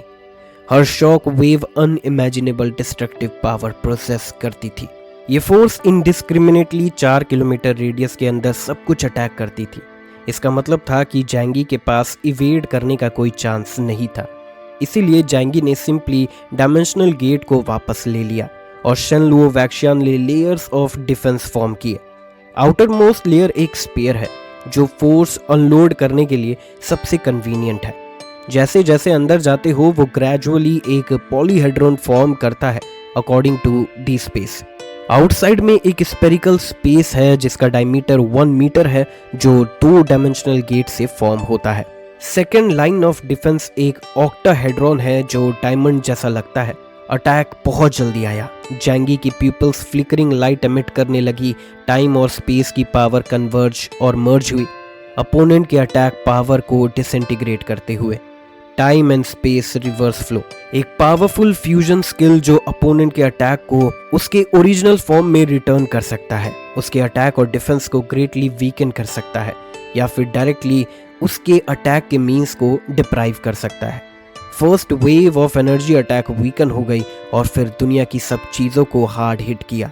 टेरिफाइंग फोर्स एलियन स्पेस में टाइट की तरह सर्ज हुई और पावर इतनी स्ट्रांग थी कि जैंगी को फ्रॉन करना पड़ा। लेस देन एक सेकेंड में आउटर मोस्ट के 3 डायमेंशनल गेट्स शैटर हो गए, फिर 10, फिर 20। जैंगी स्ट्रगल कर रहा था मेंटेन करने के लिए, लेकिन एंड में उसके 100 से ज्यादा डायमेंशनल डोर्स डिस्ट्रॉय हो गए। जब डीमन डिंग ओवरलॉर्ड स्टेट में होता है, उसकी बर्स्ट आउट होने वाली energy actually black bishop level के करीब होती है। इवन यूनिवर्स के मिरेड थिंग्स उसके अटैक्स को कंप्लीटली एब्जॉर्ब करना डिफिकल्ट पाते हैं, लेकिन ऐसा करना ऑब्वियसली ह्यूज कॉस्ट इनकर करता है। जैंगी को डॉज करना इम्पॉसिबल बनाने के लिए large number of attacks actually empty space में फॉल हो गए और सिर्फ कुछ उसे अफेक्ट कर पाए। जैंगी अपने सेंसेस में वापस आया। सेकेंड हैंड ऑफ टाइम की एबिलिटी ये है कि वो 3 सेकेंड्स के अंदर होने वाली हर चीज को प्रिडिक्ट कर सकती है, लेकिन उसका खुद का सेल्फ प्रोफेसी के स्कोप में नहीं था। मतलब वो अपने चॉइसेस कंप्लीटली फ्रीली कर सकता है। फिर इन 3 सेकेंड्स में काउंटलेस पॉसिबल आउटकम्स ऑकर हो सकते हैं। थियोरेटिकली जैंगी काउंटलेस पॉसिबिलिटीज डिड्यूस कर सकता है और फिर बेस्ट चॉइस कर सकता है, लेकिन एक्चुअली ब्रेन का थिंकिंग टाइम भी डिडक्ट करना पड़ता है। इसीलिए मैक्सिमम 3 पॉइंट्स डिड्यूस हो सकता है जो फ्यूचर लीड करेंगे, क्योंकि हमें ऑलरेडी पता है कि फर्स्ट ऑप्शन का सिग्निफिकेंस कम है। सेकंड ऑप्शन एनर्जी कंज्यूम करने के बावजूद सक्सेसफुली अपोनेंट का अटैक ब्लॉक कर सकता है। इसीलिए जैंगी ने थर्ड डिडक्शन कंडक्ट करना चूज किया। ये एक higher level time related ability है जो काओ चेंग कॉन्ग के रीइंकार्नेशन डिडक्शन एबिलिटी से ज्यादा एक्यूरेट है। थर्ड टाइम जैंगी ने अपने प्रीवियस 2 रिएक्शन से अलग रिएक्ट किया। उसने ब्लाइंडली डिफेंड करना चूज नहीं किया, बल्कि अपने हाथ में डिवाइन मैजिक रेस किया। 2 बड़े गन्स एक में मर्ज हो गए।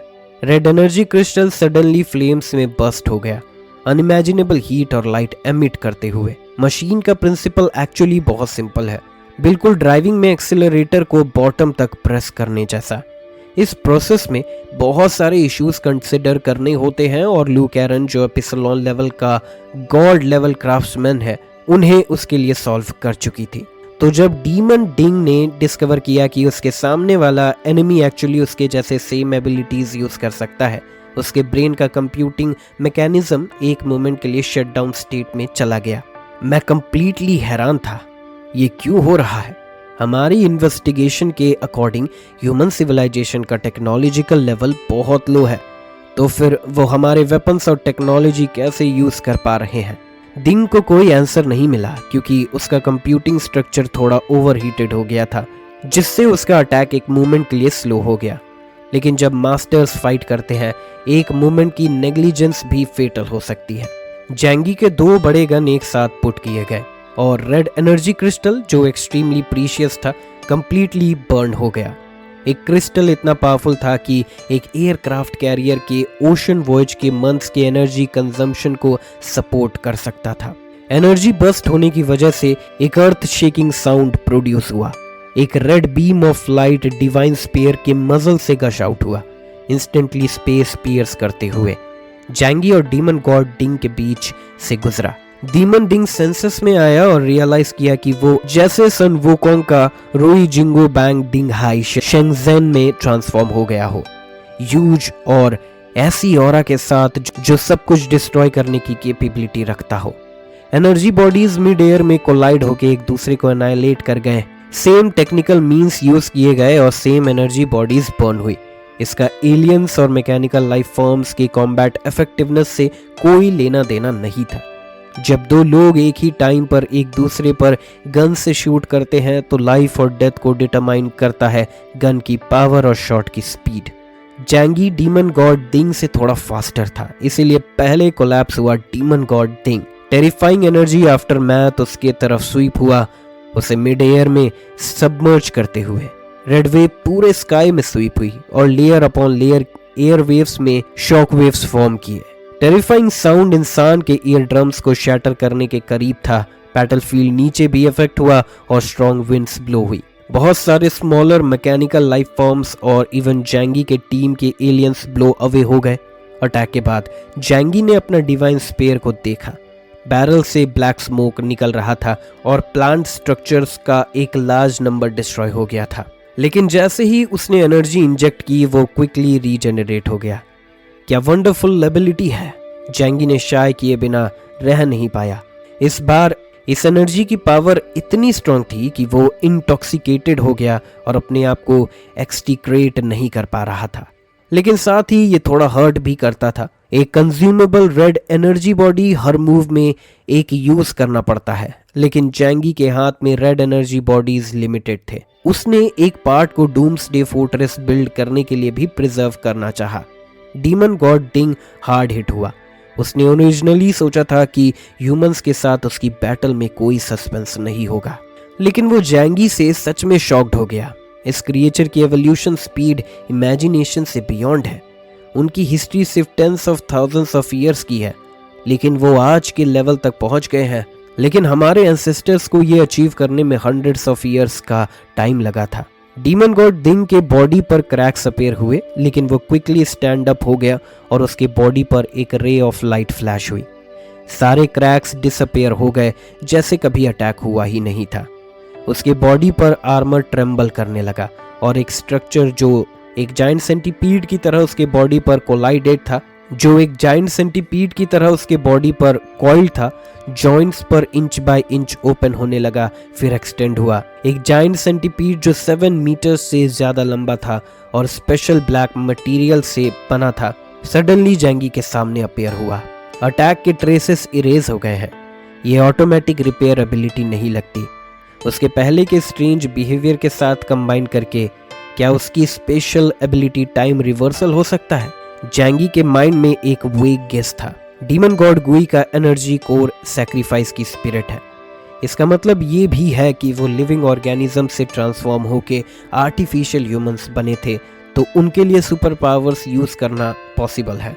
मशीन्स की कॉम्बैट कैपेबिलिटी स्ट्रांग है, लेकिन उनकी एबिलिटीज और भी बिजार होती है।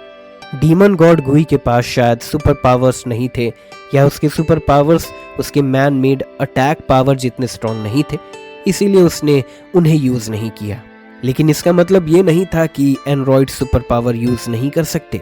बैटलफील्ड में डिस्टेंस पर फाइटिंग पर्टिकुलरली फियर्स थी। जैंगी ने एक wave of artillery fire launch किया जो पूरे एरिया को एडवांस में कवर कर रहा था, अपने मेन के लिए एक्सेलेंट कंडीशंस क्रिएट करते हुए। लेकिन उन कॉम्बैट मशीन्स की स्ट्रेंथ अभी भी बहुत स्ट्रांग थी।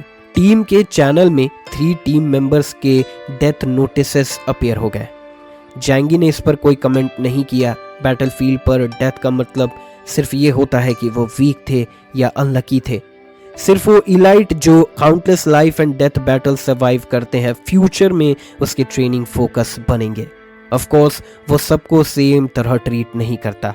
जैसे अंकल यू और फैटी शू टॉप नॉच इक्विपमेंट से इक्विप्ड हैं और दैंग शेंगतोंग और लियांग यू के क्लोज केयर में है। जब तक वो एपिसलोन लेवल के अपोनेंट्स फेस नहीं करते, उन्हें मारना बहुत डिफिकल्ट होगा।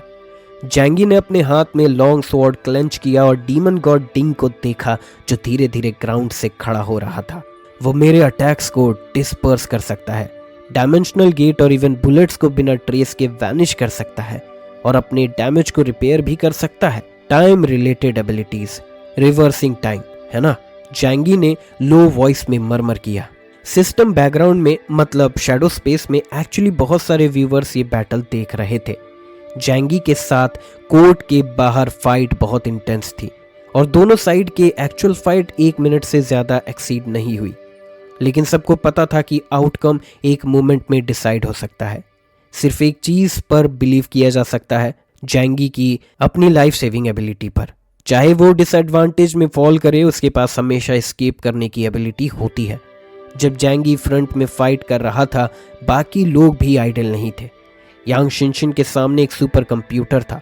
उसके हाथ कंटिन्यूसली कीबोर्ड पर टाइप कर रहे थे और उसकी आंखें एक्सट्रीमली फोकस थी। भाई, अभी के साइंस से उसके पास एबिलिटी है तुम्हारे अटैक और डायमेंशनल गेट को कंप्लीटली इरेज करने की। लेकिन इस एबिलिटी का एक अपर लिमिट है, वरना वो इंजर्ड नहीं होता। जब तक जैंगी का डोर ओपन नहीं हो सकता, जैंगी की कॉम्बैट इफेक्टिवनेस 70% से ज्यादा गिर जाएगी। डीमन डिंग अलग स्पेस में 2 मिनट से ज्यादा रुका रहा। जैंगी बस चुपचाप उसे ऑब्जर्व करता रहा। जब तक डीमन गॉड डिंग एलियन स्पेस को डेटोनेट करने वाला था, तभी जैंगी ने फाइनल एक्शन लिया। जिस स्पेस में वो था वो अचानक क्रैक हो गया और एक बड़ा मेटल बॉक्स आसमान से गिरा, जो साइलेंटली उस एरिया में लैंड हुआ जिसे शायद स्पेस का बॉटम कहा जा सकता है। डीमन गॉड थिंग का ध्यान तुरंत अट्रैक्ट हो गया, लेकिन ये सब उसके अगले एक्शन को रोक नहीं पाया। वो जैंगी के कंट्रोल में नहीं आएगा। जब तक वो इस स्पेस को डिटोनेट कर देगा, बैटल की सिचुएशन तुरंत रिवर्स हो जाएगी। उससे ये वरी नहीं थी कि मेटल बॉक्स जैंगी का अटैक का तरीका होगा। जैंगी का अटैक उसे फेटल डैमेज नहीं दे सकता था। मैं आ रहा हूँ। जैंगी की आवाज़ अचानक डीमन गॉड टिंग के कानों में गूंज गई। एक इंस्टेंट में डीमन गॉड टिंग तुरंत फुल्ली अलर्ट हो गया और हर वक्त आने वाले अटैक का इंतजार करने लगा। अगले मोमेंट में उस स्पेस में एक मीटियोर शावर हुआ। वहां काउंटलेस ब्लैक एनर्जी बॉम्ब्स थे, जो special bullets shield breaking spear के साथ मिक्स थे, जो उसके डिफेंसिव फोर्स फील्ड को डिस्ट्रॉय कर सकते थे। Centipede armour black demon god Ding के बॉडी के अराउंड कॉइल हो गया, उसके बॉडी को टाइटली रैप करते हुए। उसके हाथ बहुत फास्ट मूव कर रहे थे, स्पीयर घूम रहा था और उसके हेड के ऊपर एक एरिया आइसोलेट कर रहा था, सभी अटैक्स को सबसे फियर्स पोस्चर्स के साथ ब्लॉक करते हुए। इस मोमेंट में वो मेटल बॉक्स जो जैंगी ने अदर डायमेंशनल स्पेस में थ्रो किया था, अचानक एक स्ट्रेंज ब्लू लाइट एमिट करने लगा। डीमन गॉड डिंग को अचानक रियलाइज हुआ कि कुछ गलत हो रहा है, क्योंकि एक सिग्नल उसके बॉडी में बाहर से इन्वेड कर रहा था। जैंगी चुपचाप वेट कर रहा था कि चीजें बदले, क्योंकि अब से बैटलफील्ड उसकी नेकेड आईज को विजिबल नहीं था। शैडो स्पेस में यांग शिनशिन अपने सामने ह्यूज सुपर कंप्यूटर स्क्रीन को मैनिपुलेट कर रही थी, जिसमें मल्टीपल ओवरलैपिंग कोड बॉक्सेस में कॉम्प्लेक्स कोड फ्लैशेस हो रहे थे। अपोकलिप्स के 3 साल बाद बहुत लोग भूल गए थे कि यांग शिनशिन की सबसे प्रेज्ड एबिलिटी उसकी वर्ल्ड क्लास हैकर वाली स्किल है। बाद में उसने पूरे शेल्टर का फायर वॉल बिल्ड किया।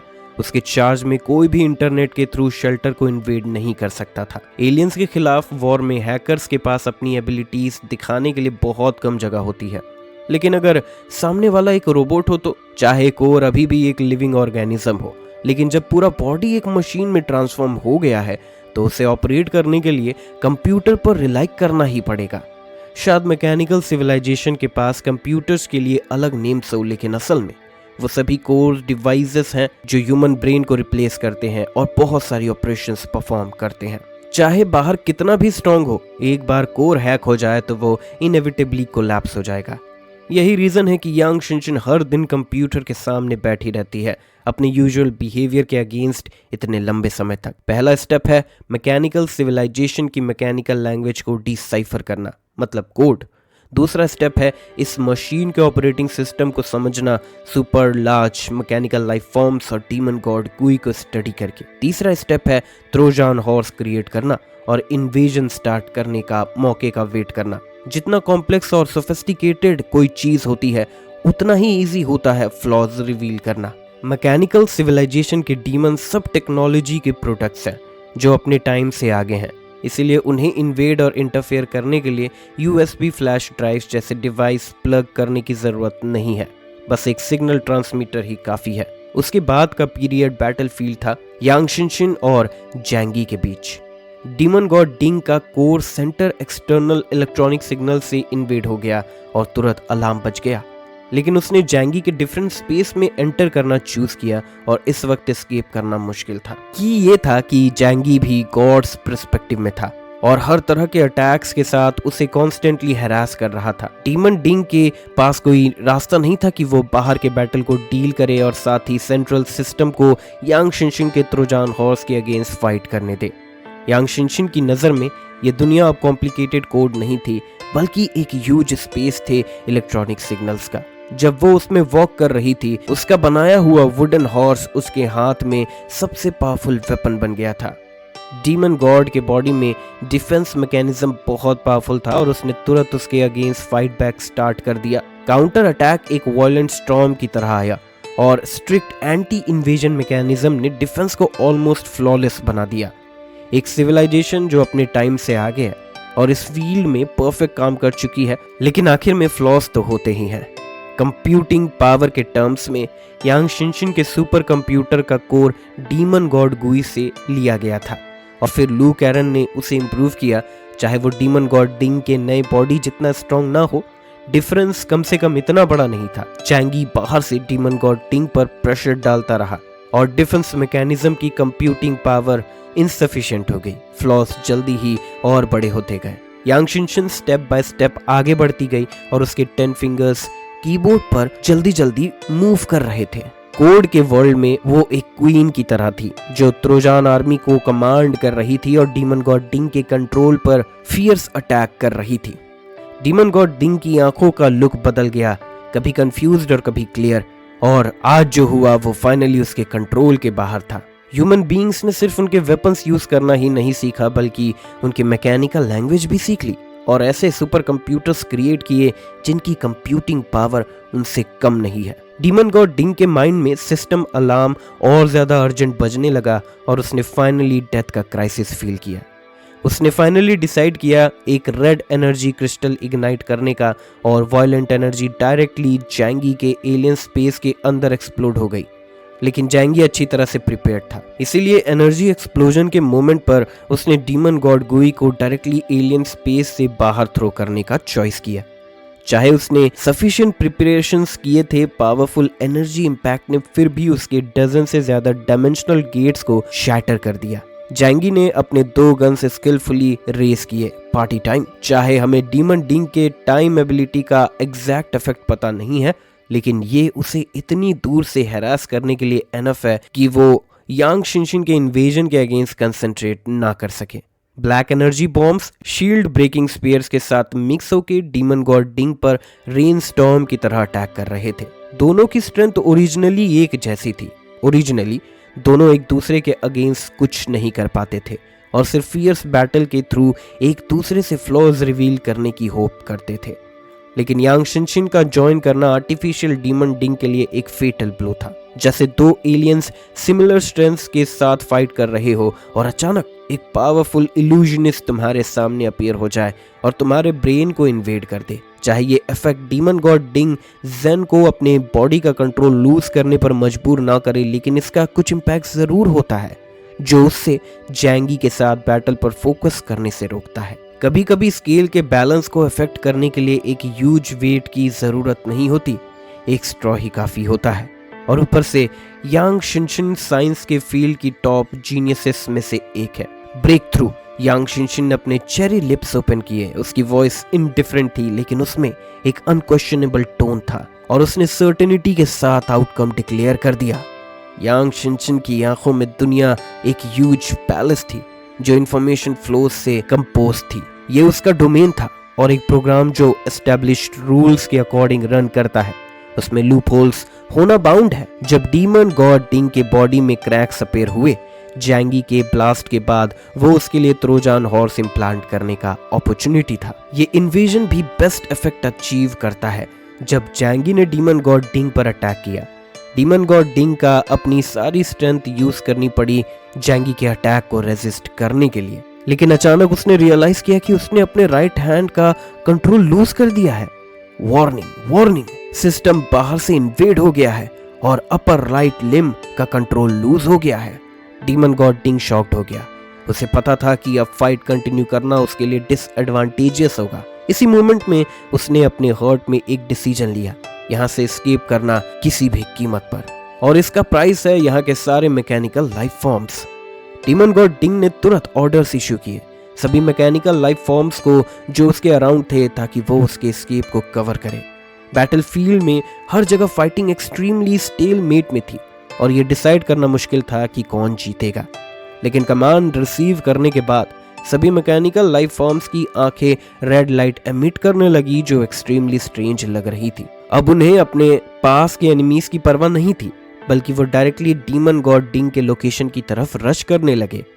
चाहे एलियंस उनके पीछे से उन्हें अटैक कर रहे थे, फिर भी वो डिस्ट्रॉय होने का रिस्क लेना पसंद कर रहे थे सिर्फ डीमन गॉड डिंग को सपोर्ट करने के लिए। जैंगी ने नोटिस किया कि डीमन गॉड डिंग एस्केप करना चाहता है और उसने थोड़ा टच्ड फील किया। ये डीमन गॉड गुई से अलग है जो सिर्फ रिजिडली ऑर्डर्स फॉलो करता है और बैटलफील्ड को तब तक नहीं छोड़ा जब तक वो डिस्ट्रॉय नहीं हो गया। लेकिन क्लियरली डीमन गॉड डिंग एक हायर लेवल बीइंग है।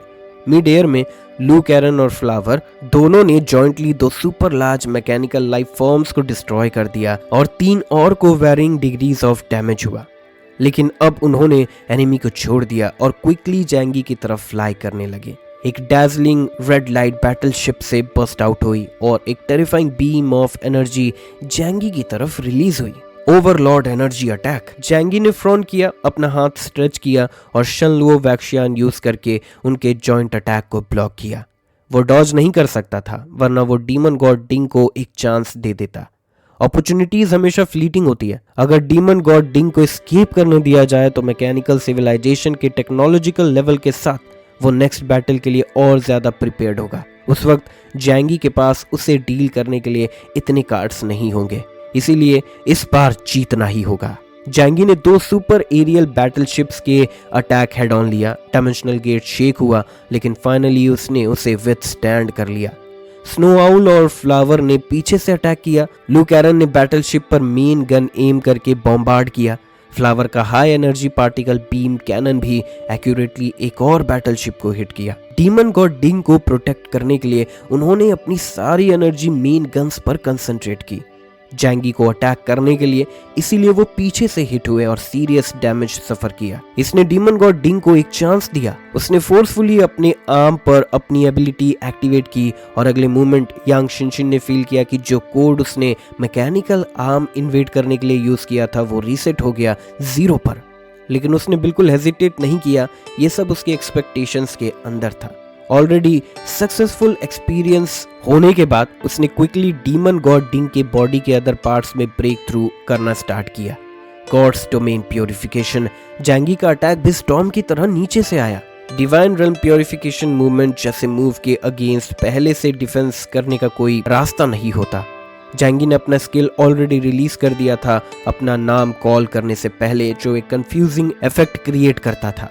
डीमन गॉड डिंग का बॉडी हार्ड स्क्वीज हुआ और सेंटीपीड आर्मर का हैवी मेटल एक दूसरे के अगेंस्ट रब हुआ, जिससे स्पार्क्स फ्लाई होने लगे। उसके बाद जैंगी ने दोनों गन्स एक साथ फायर किए 5 किलोमीटर की डिस्टेंस से। गन फायर ने 2 continuous black lights rain form किए जो डीमन गॉड डिंग के पूरे बॉडी को कवर कर रहे थे बिना एक मोमेंट के रुके। डीमन गॉड डिंग एस्केप करना चाहता था, लेकिन वो छुप नहीं पाया। चाहे वो कितनी भी फास्ट मूव करे, जैंगी का बुलेट उससे नेक्स्ट पोजीशन पर उसका वेट कर रहा था।